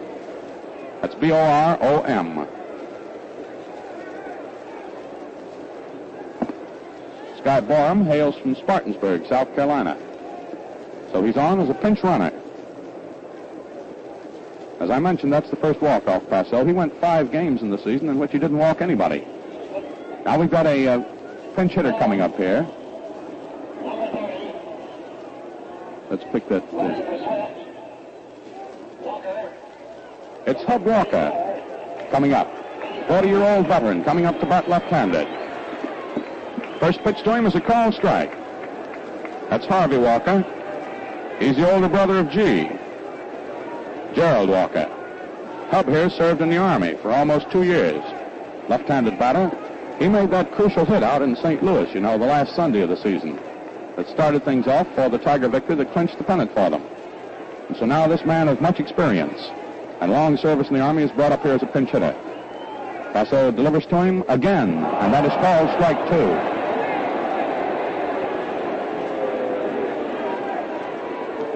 Passeau is moving around out on the mound there now. Borum running for Swift, who was walked. Doesn't take much of a lead off first. A pinch hitter up for Overmire, so we'll have a new Detroit pitcher. Here it comes. It's swung on. There's a ground ball going down to second. Don Johnson has it. He touches Borum out, throws to first, and it's a double play. Borum says he wasn't touched. And now there's a bit of a run delay on. That was a very neat bit of fielding by Don Johnson, the second baseman of the Cubs. That ball was hit right down to him. Borum was tearing down towards second. And Johnson took the ball, touched Borum, who tried to twist out of the way, of course, then threw to first in time to get Hub Walker. He got him. It's a double play. Double play is scored. If you're scoring, 4-3. 4 is the second baseman, 3 is the first baseman. That makes it 2 out. Detroit now in the last of the 6th, and here's Jimmy Webb up, starting the 3rd batting around for Detroit. Webb hits right-handed. He's a Mississippian, too, same as Passeau is. So a couple of sons of Mississippi are going at it. Passeau pitches a called strike to him. Passeau, I told you, went to Millsaps College. Well, Jimmy Webb here went to the University of Mississippi. Webb hasn't hit in this game. This is his 3rd time up. That's right-handed. Takes a pitch that's a little too high for ball 1. 1-1 on Webb with 2 out and nobody on the last of the 6th. Very snappy Chicago double play. Of the unusual variety, just erased. Eddie Borum and Hub Walker.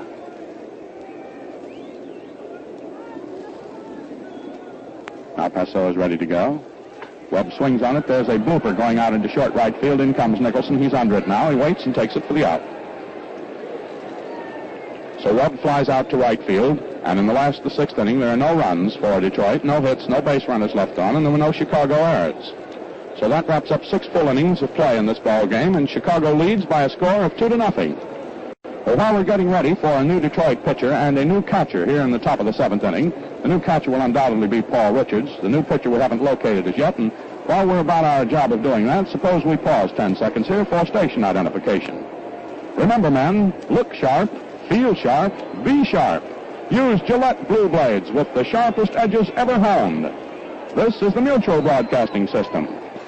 This is WGN Chicago serving the Middle West.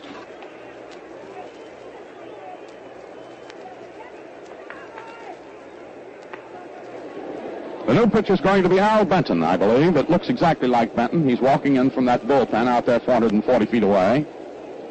He relieved in the 3rd inning of the first game, you know, when Hal Newhouser ran into trouble. And Big Al is walking in there with that unmistakable stride of his. Benton, a Navy discharger, you know, is a sturdy fellow from down in Oklahoma. Benton, as we have often remarked, was handicapped considerably this year after getting off to a magnificent start following his return from Navy service, when he was hit by a hard batted ball off the bat of Rudy Estolela of the Philadelphia Athletics. Broke his leg, and Benton was laid up for quite a while, and even then came back to do some mighty fancy pitching for the Detroit Tigers. He has a queer assortment of pitches. Not too much fast stuff, but a lot of cagey stuff that he's picked up in his experience. I was talking to Georgie Sternweiss of the New York Yankees the other day about the stuff that Benton has. We were discussing it in connection with the fact that Benton, toward the tail end of the season, was unable to last in 12 straight ball games. Sternweiss told me that that was probably a combination of bad luck because he had batted, of course, against Benton many times, and he thought Benton had very superior and very good stuff. So that's Al Benton, who is coming in here in the top of the 7th inning after Stubby Overmire was lifted for a pinch hitter in the last half of the 6th. And his catcher is going to be Paul Richards, of course. Bob Swift, as we told you earlier in the broadcast, usually catches Stubby Overmire. So when a pinch runner was put on for Swift back there in the last half of the 6th inning, Ed Bourne went out to run for Swift. Why, that was the tip-off, the fact that very likely Overmire was not coming to bat, and there would be a new pitcher and catcher, a complete new battery for Detroit here in the top of the 7th inning, and that's just what we have. Benton was born at Noble, Oklahoma, and he's 32 years old. He's a big guy, stands 6'4", weighs around 215 pounds. He's married, and his wife's name is Monetta, which is a darn nice name. Benton has hard gray eyes and blonde hair. He's Irish. All right, the big fella Al Benton is ready to go now, and the first batter to face him is Thompson Livingston from Newberry, South Carolina. Mickey bats right-handed, swings on the first, and there's a high foul up off the first base. Over goes York, but I don't think he can come up to it, and it falls right into the hand of a spectator just at the edge of the railing there. Nice catch, mister. Sign him up. That's a strike on Mickey Livingston. Probably no one in this whole stadium this afternoon is any happier than Mickey's 10-year-old son, Don, who came here to the series to see his father play in Major League Baseball for the first time, which is pretty good going. 1 strike is the count on Papa Mickey. Now it's ball 1. 1 ball and 1 strike.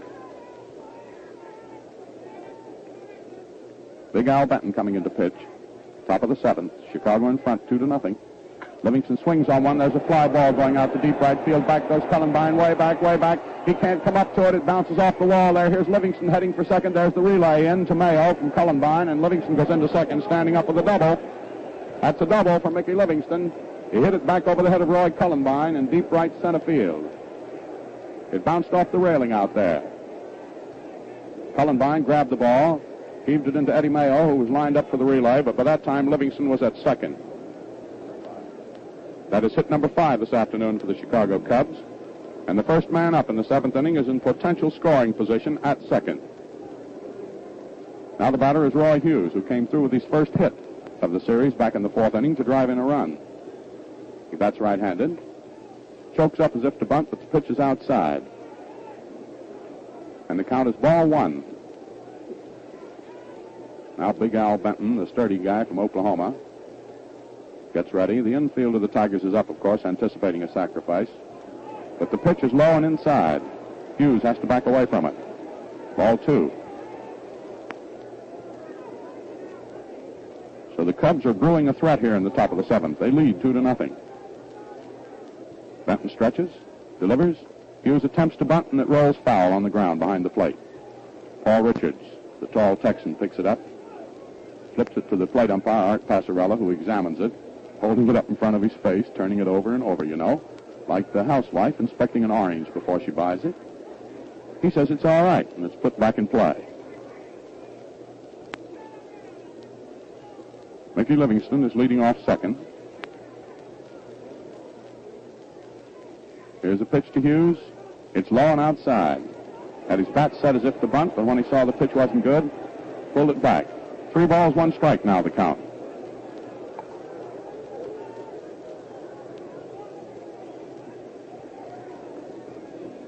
Benton works. There's the bunt. It's going down toward third. It's fielded by Outlaw. The play will have to be over at first where Mayo is covering. And the runner, Thompson Livingston, is advanced to third on the sacrifice.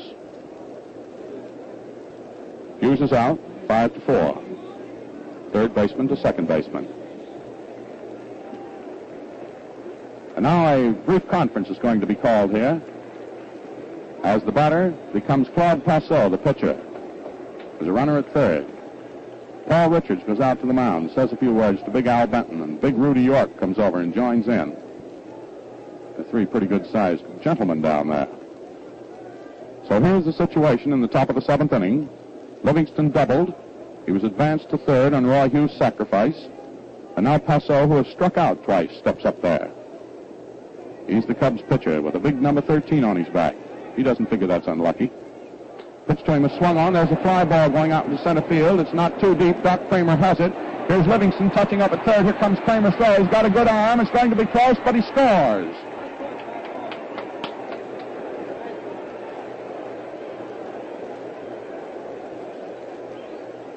So Passeau did exactly what was expected of him. He lifted a high fly ball into center field. Thompson Livingston held on at third until the ball was caught by Doc Cramer in center field, and he beat Kramer's throw and didn't even have to slide. So that is run number 3 for Chicago, and the Cubs lead now 3-0. 2 out in the top of the 7th inning, and the batter is Stan Hack. Hack has been hitless in 3 previous times up.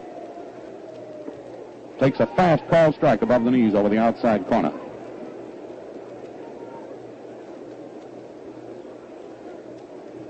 Now Benton works. Hack swings, misses. Strike 2 on Stanley. This Hack, can pilot his own airplane. Does a lot of other things, too. He's really a considerable fella. Swings on that one. That's a foul coming up toward the press stand. No balls, 2 strikes. The count on Stanley Camfield Hack of California. 2 out, nobody on. 1 run in the top of the 7th. Benton pitches. Hack swings on it, slaps it down the left field line, and it is good. Hack is rounding at first, heading in for second. Here comes Greenberg's throw in, and the throw comes into the third baseman, and it's a double for Stanley Camfield Hack. That's Hack's second double of the series, and it is his 5th hit. That's Chicago's 3rd double today. 1 by Livingston, 1 by Lowry, and now 1 by Hack with 2 out in the top of the 7th.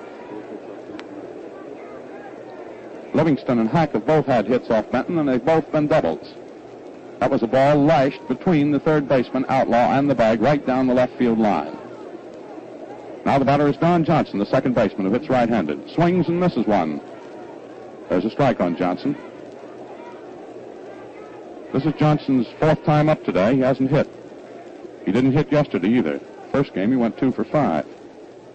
Johnson takes it low and inside. Ball 1. 1 ball, 1 strike on Don Johnson.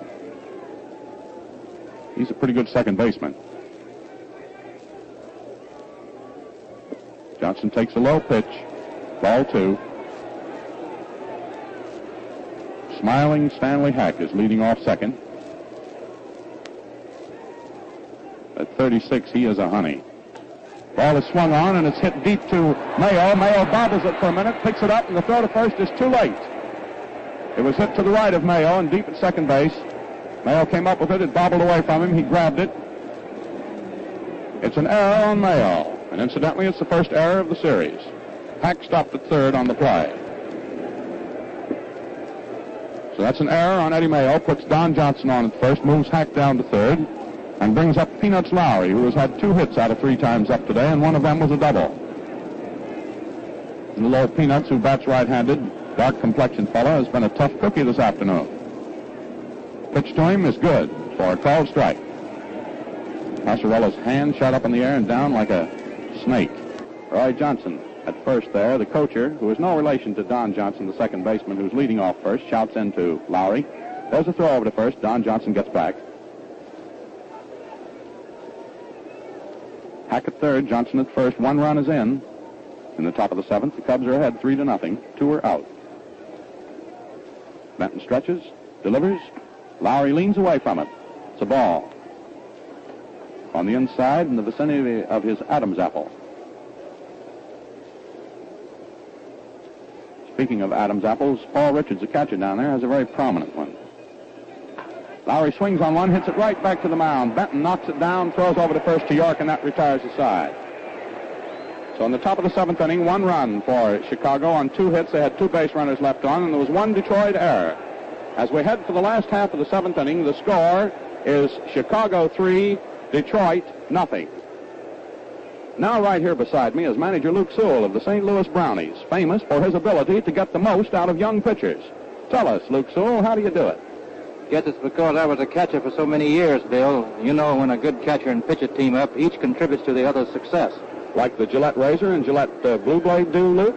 You said it, Bill, for those two are made for each other, so they work together perfectly, yes, and turn in the swellest performance in the shaving league. Well, thanks a lot, Luke Sewell. And remember, fans, for the slickest shaves of your life, the quickest and easiest a man can have, always use today's Gillette Blue Blade in your Gillette Razor.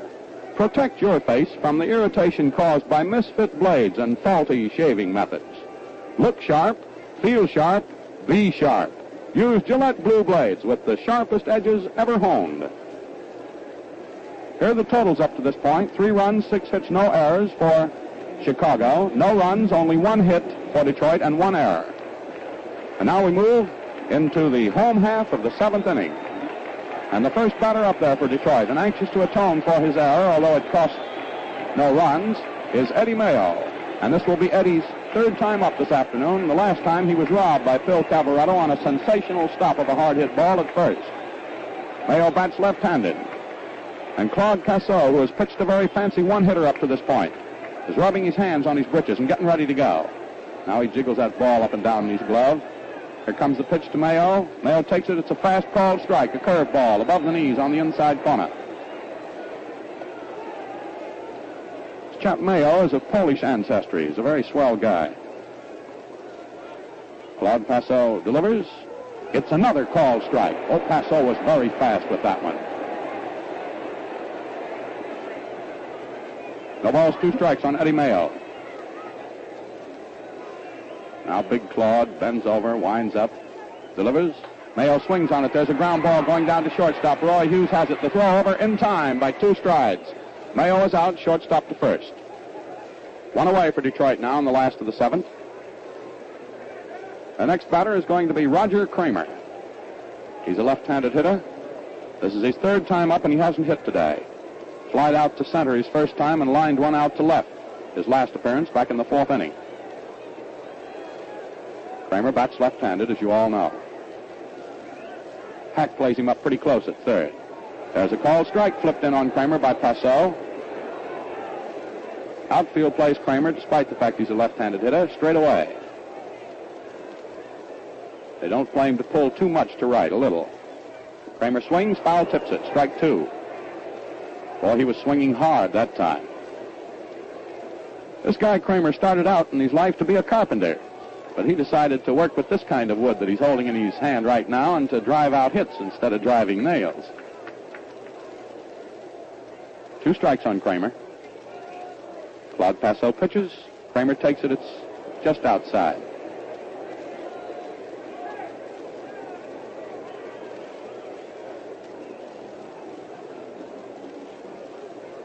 Two strikes on him.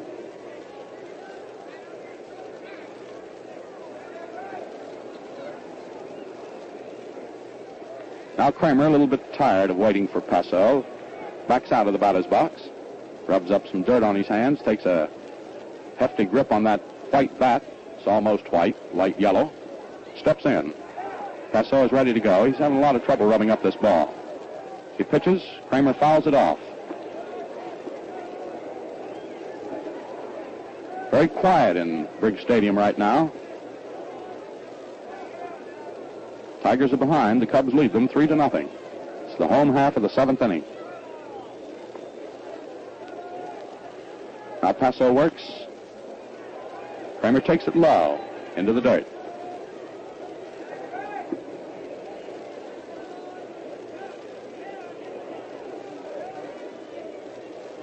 Passeau taking more and more time as the game wears on. He has a very fancy one-hitter in the fire.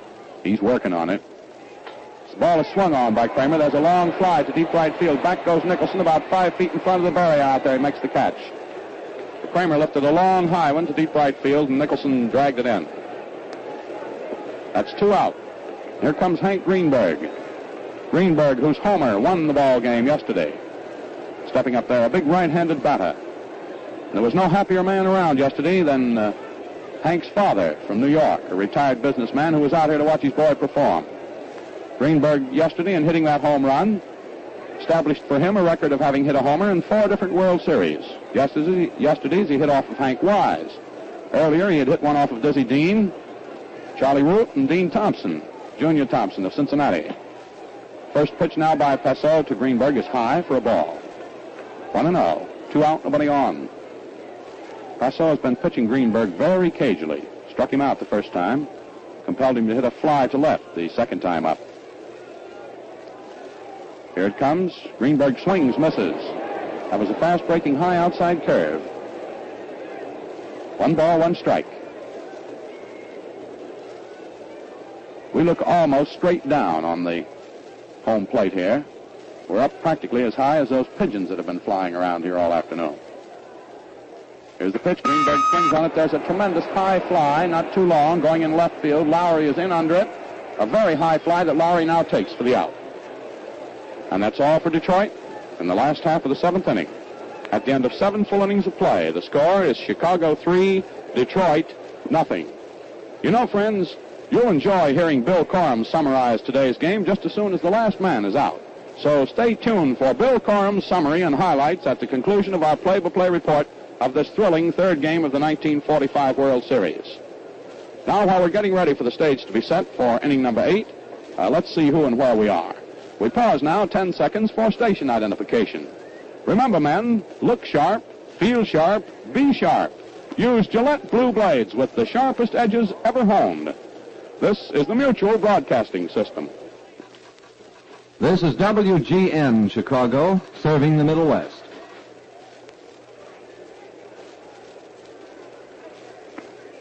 The first batter for the leading Chicago Cubs as inning number 8 gets underway is going to be Captain Phil Cabaretta. Phil hasn't hit today. As a matter of fact, he's officially only been up once. He was walked in the 1st inning and then forced at second for the 3rd out. He sacrificed in the 4th inning, and in the 6th inning, he was out on a ground ball hit down to his opposing first baseman, Rudy York.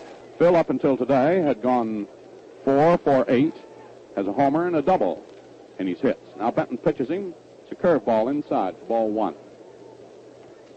Phil Cabaretta, old Philly Buck, as Charlie Grimm calls him. Big Al works.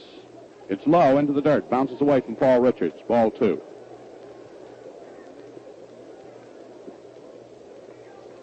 Two and 0, with the crowd all sitting here very intent on this struggle. It's a close one. Ball is swung on and hit out into right field. It's a clean single for Cabaretta. He takes a sharp turn at left, but the ball is fielded very quickly by Cullenberg, and Cabaretta holds on at first with a single. That off Benton is hit number 3. Hit number 7 in the ball game for the Cubs. So Cabaretta starts it off in the top of the 8th with a clean single to right field. Now the batter is Andy Patko, who didn't hit yesterday and hasn't hit so far today, though he was a ball of fire the first day. Chokes up as if to bunt, but the pitch is inside. Ball 1. Of course, that Tiger infield was galvanized into action. Outlaw and York charging toward the plate. And apparently Patko does have his orders to sacrifice. He's a right-handed batter.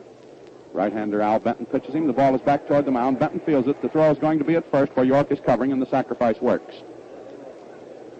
So Patko sacrifices. Pitcher to first baseman, moving Cabaretta down to second. Now here is Bad Bill Nicholson. And he's got that great big chaw of tobacco stowed away in his jowl there, just as he usually does. And there's that wide stance and that chin stuck out at the pitcher, and that menacing attitude as he swishes his bat back and forth across the plate. Pitch to him is good, a fast one on the inside corner. Benton's got a lot of speed. At least he had it on that pitch. The next pitch is swung on. It's foul right outside of first base. Roy Johnson, the Cub coacher there, tries to field it, and he can't. That's 2 strikes now on Bill Nicholson.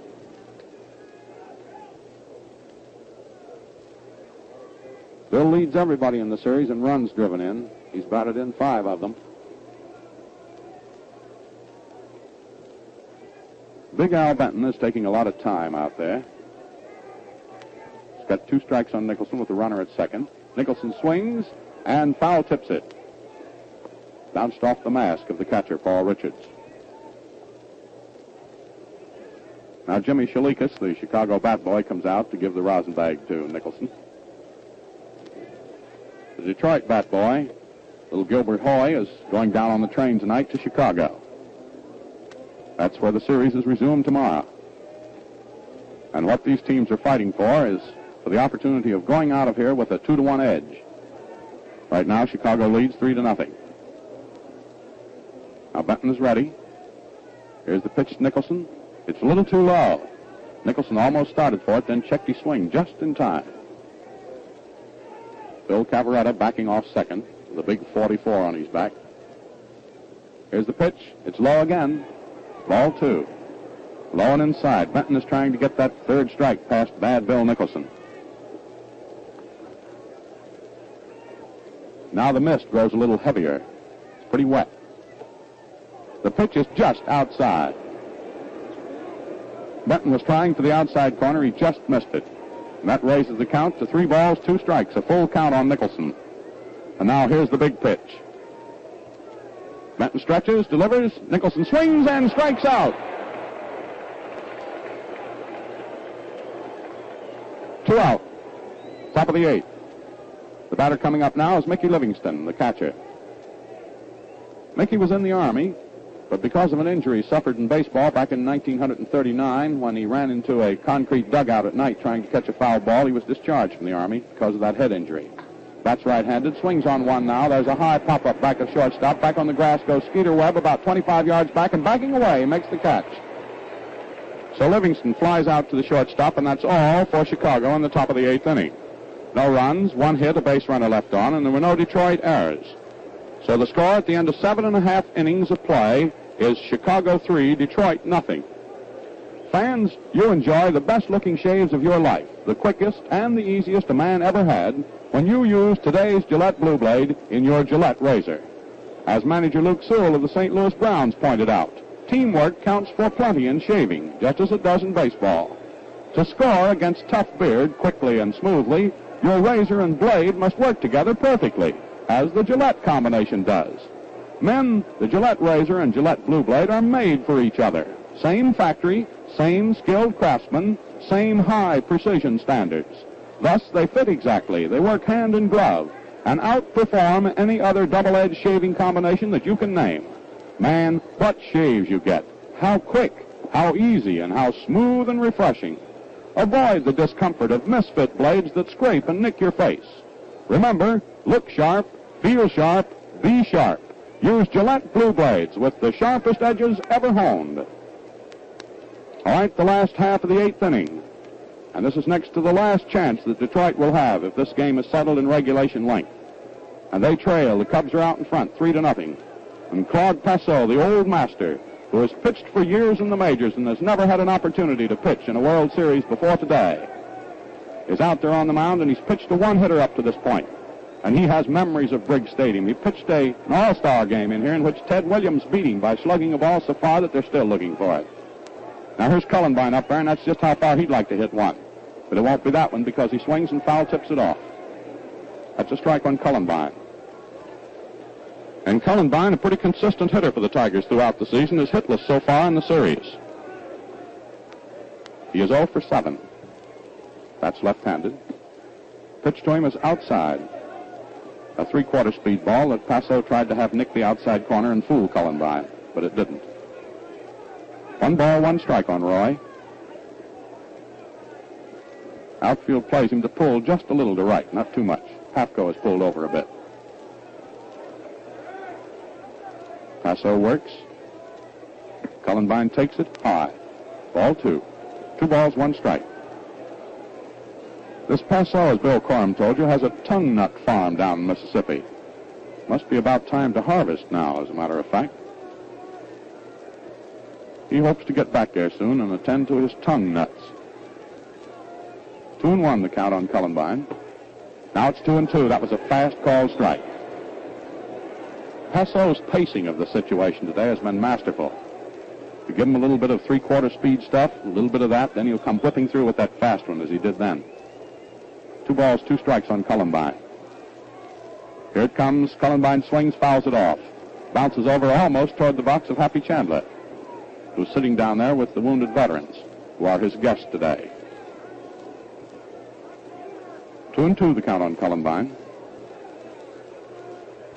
A new ball's put in play. Passeau is rubbing it up pretty carefully.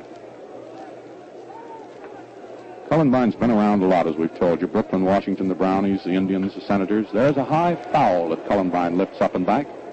The count remains 2 balls, 2 strikes. Bounces off the roof of the press stand. Cullenberg is the first man up for Detroit in the last half of the 8th, and the Tigers are embattled. 2-2 on Cullenberg, batting from that wide stance of his. Now Passeau is ready. Here it comes. Just outside. Ball 3. Now it's a full count on the first batter in the last of the 8th. And hope rises as the chant comes up from the packed stands here at Misty Briggs Stadium this afternoon. Passeau working slower and slower. Comes through with the 3-2 pitch. It's swung on by Cullenberg. There's a high, towering fly ball back of second base. In comes the right fielder, Nicholson, and he takes it in short right field. So Cullenberg flies out on the 3-2 pitch, and there's 1 away for Detroit in the last of the 8th. Now the next batter is old Kickapoo, Rudy York. Rudy's always been known as a slugger. As a matter of fact, yesterday he hit the longest ball that's been hit in the series so far. A 410-foot clout out there to deep center field, and Patko climbed up on the railing out there and stuck up one hand and robbed him. York swings on that one. It's a high foul coming back toward the press stand. Strike 1. Because York has been so handy with the bat, they've had quite a time finding a spot for him. He used to be a catcher, then they moved him to the outfield. They tried him a bit at third, but now this is his 6th season at first base. That's right-handed. Lets that one go. It's outside. Ball 1. 1 ball, 1 strike on Big Rudy.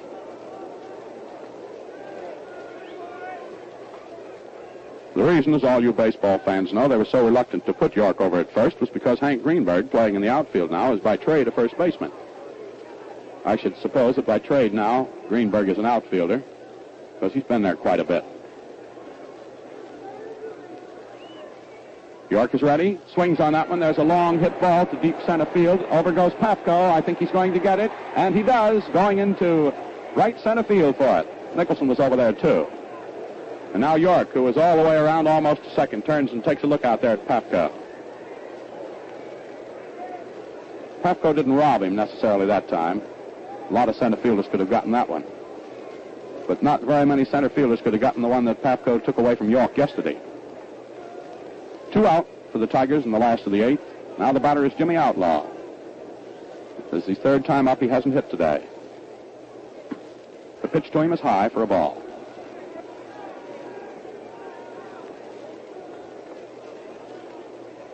Outlaw stands midway in the batter's box. He's a little fella. He's an outfielder who's been playing at third base. He just plays. He'll play anywhere for you. Pitch to him is good. A fast curveball licks the outside corner, midway between the waist and knees. 1 ball, 1 strike on Outlaw. Little Jimmy is very popular with everyone everywhere. Very mild-mannered. Passeau works. It's swung on by Outlaw. There's a high pop-up over the infield. Stanley Hack is drifting over near the mound. He's under it, and he's got it. So Outlaw retires aside by popping out to the third baseman. And in the last half of the eighth inning, nothing across for Detroit. And at the end of 8 full innings of play, the score is 3-0. And here is the box total so far. 3 runs for Chicago on 7 hits, no errors. No runs for Detroit. They've had only 1 hit off Claude Passeau, and they have committed 1 error. So that's how she all wraps up at the end of 8 innings of play. And we move into the top of the 9th inning. You know, if you've never heard Bill Corum summarize a World Series game, well, be sure to stay tuned for his summary and highlights today. Bill Corum reviews the game as he sees it from the press stand immediately following our play-by-play report. So stay tuned in for Bill Corum of Missouri. All right, here is inning number 9.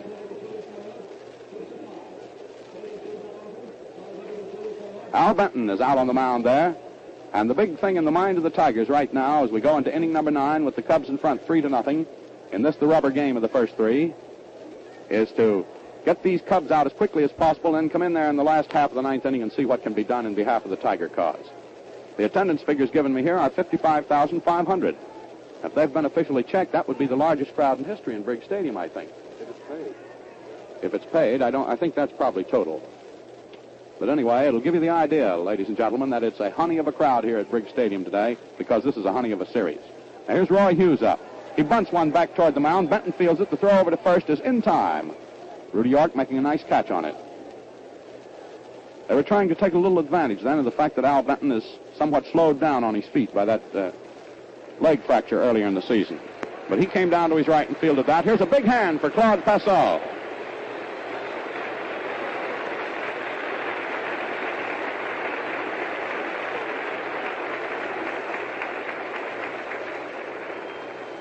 And this, my friends, is a Detroit crowd, but they know that Passeau, who has pitched a one-hitter up to this point, is a grand old pitching veteran, and they gave him his just desserts. I was talking a second ago about Benton fielding that ball. This Passeau is a tremendous fielding pitcher. There's a called strike to him. Passeau hasn't distinguished himself at bat today, although he did drive in a run back in the 7th inning when he lifted a fly. The other 2 times he struck out. There is strike 2. Another fast one that Benton fogged in there. 1 out for Chicago now in the top of the 9th. Passeau takes that pitch inside. Ball 1. 1-2 on big Claude from Mississippi. If he can clinch this one, this will be the highlight of his baseball career, make no doubt of that. The pitch is outside. 2 balls, 2 strikes now on Passeau. Benton, after pitching 2 in there that were strikes on Passeau, is getting a little careful. Here it comes. Passeau swings, misses. That's the 3rd time he struck out today. But as I've been saying, his job is to pitch, and he's been doing that magnificently. Now there's 2 out for Chicago in the top of the 9th. And here is Stanley Hack. Hack has a double in 4 times up. He's had 2 doubles so far in the series and 4 hits out of 13 times up. There's a fast call strike that Al Benton whips in on him. It was a good one just above the knees. Hack, a left-handed batter. Swings on that one. It's a ground foul outside of first base. The old Hard Rock, Roy Johnson, fields it and whips it over to Kickapoo, Rudy York. 2 strikes on Hack. 2 out, nobody on. Benton wanting to close out the Chicago business as quickly as he can. He delivers to Hack. Hack takes it high. That's a ball. 1 ball, 2 strikes.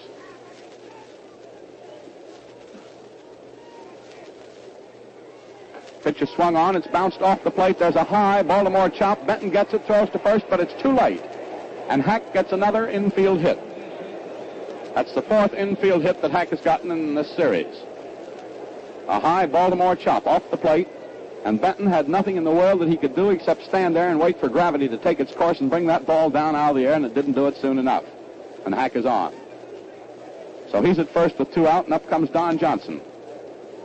This is Johnson's 5th time up this afternoon. He hasn't hit. And he didn't hit yesterday either. Benton pitches him high and outside for ball 1.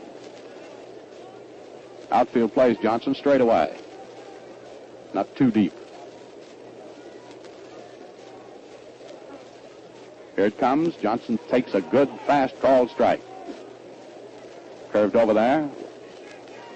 Just about waist high. 1 ball, 1 strike. There's the ball swung on. Hack is trying for second. He slides in and he's out. The throw was down to Skeeter Webb. And after Webb had him out, he bobbled the ball. And the out signal was changed to the safe signal. And Hack is on. And it's an error on the shortstop. The second Tiger error of the ball game and the second error of the series. So Hack is on at second on Skeeter Webb's error. He had him out, then he bobbled the ball and dropped it. Here's Johnson swinging on one and striking out. So that's all there is to the top of the 9th inning. No runs for Chicago, 1 hit, 1 base runner left on, and 1 Detroit error. And as the Tigers get ready to come to bat, the score is Chicago 3, Detroit nothing. Now let's see what Detroit will be doing in this last half of the night. We absolutely can't tell you what batters will be up there because the catcher, Paul Richards, and the pitcher are scheduled to come up, and we may have pinch hitters for both of them, although Richards is a pretty good hitter himself. And as to whether the Tigers can come from behind here in the last half of the 9th and win the ball game, there's nothing to do except wait and see. But it is interesting to point to the fact that during the regular season, 7 times the Tigers did come from behind to win in the 9th inning. Chicago did that only twice. And I believe Paul Richards is going to come up to hit. Right, Al? Yep. Richards, tall, dark-haired fellow from Waxahachie, Texas. As I have said, he's the Texas Ranger type. Big, good-looking, 37-year-old veteran who's been around a long time. Is getting ready to step up there. And as he does, the box totals for the ball game stand this way. 3 runs for Chicago, 8 hits, no errors. For Detroit, no runs, only 1 hit off of Claude Passeau, who's down there warming up right now, and the Tigers have committed 2 errors. And Passeau has an opportunity here to write himself into baseball immortality. He'll have a chance to tie a record, as a matter of fact. Al's looking that up for us. Passeau has been very calm. Now Richards, this is his first time up today. He came in to catch in place of Swift. Steps there, batting right-handed. Swings on the first one, sort of a 3/4 swing, and it's a strike on him. I think Chuck Hostetler, the 40-year-older, is coming up to hit for Al Benton. Seems to be on deck. There's a strike on Richards. He's the first man up in the last of the 9th. That one's pitched low into the dirt, and it bounds away from Thompson Livingston back toward the stands. But it's a ball. 1-1 is the count on Richards. Every pitch counts tremendously here now. This is Custer's last stand for the Tigers. Last of the 9th, and the Cubs are ahead 3-0. Passeau works. Richards swings. There's a high pop-up down the first baseline. Cabaretta is over near the coaching box, is under it, and Cabaretta's got it. And Richards is out, and that's 1 down for Detroit in the last of the 9th. Richards fouling out to the Chicago first baseman. Now here's Chuck Hostetler coming up. Hostetler, you know, was up in the 9th inning of the first ball game. He's a left-handed hitter, an outfielder by trade. When he came up the first time, back in game number 1, as a pinch hitter in the last of the 9th, he was thrown out by Roy Hughes, the shortstop of the Cubs. Let's see what Hostetler, a 40-year-old veteran, can do now. Here's the pitch to the left-handed batter. He fouls it off. That's a strike. I believe that Johnny McHale, the former Notre Dame star, is going to be the next hitter, probably coming up as a pinch hitter for Skeeter Webb. That's what happened in the first game also. 1 strike on Hostetler. Passeau is 5 strikes away now. Hostetler takes, it's a fast called strike. A beautiful delivery by Passeau. Oh, that was magnificent. Hostetler standing there with his eye on that ball. Hostetler comes from Uniontown, Pennsylvania. Lives in the shadow of the old summit. 2 strikes on him. Claude Passeau, the sturdy guy from Mississippi, is ready. Here it comes. It's just outside. Ball 1. 1 ball, 2 strikes. And here, my friends, is baseball drama in the making. Claude Passeau, grand old veteran in his first World Series game. pitched a one-hitter up to this point. He's got one man out, and he's got 2 strikes on the second batter. Passeau works. Hostetler swings on it. There's a ground ball to the left of the shortstop. Hughes has it, and he throws him out on a brilliant play. And again, it's Hughes who does away with Hostetler in the last half of the ninth, just as he did in game number 1 here 2 days ago. So Hostetler is out, and that's 2 out.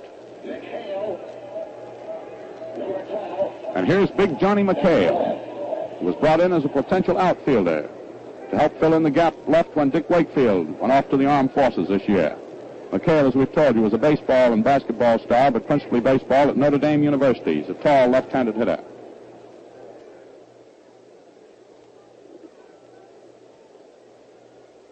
Pitch to him is on the inside.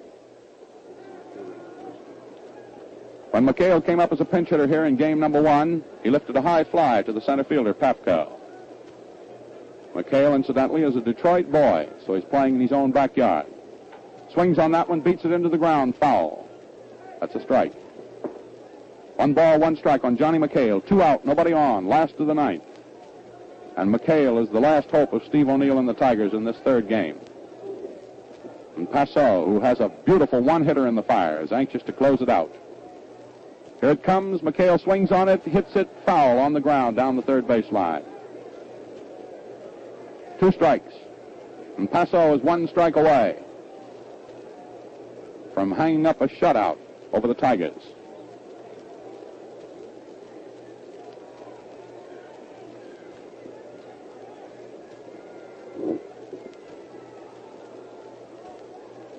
One man has pitched a one-hit game in one series. He was with the Cubs. That was Rulebach back in 1906.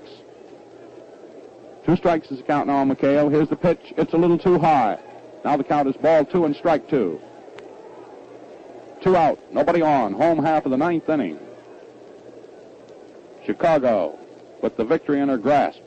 And Passeau working hard for it. Now the tongue nut farmer pitches. McHale fouls it off. And the count remains 2 balls, 2 strikes.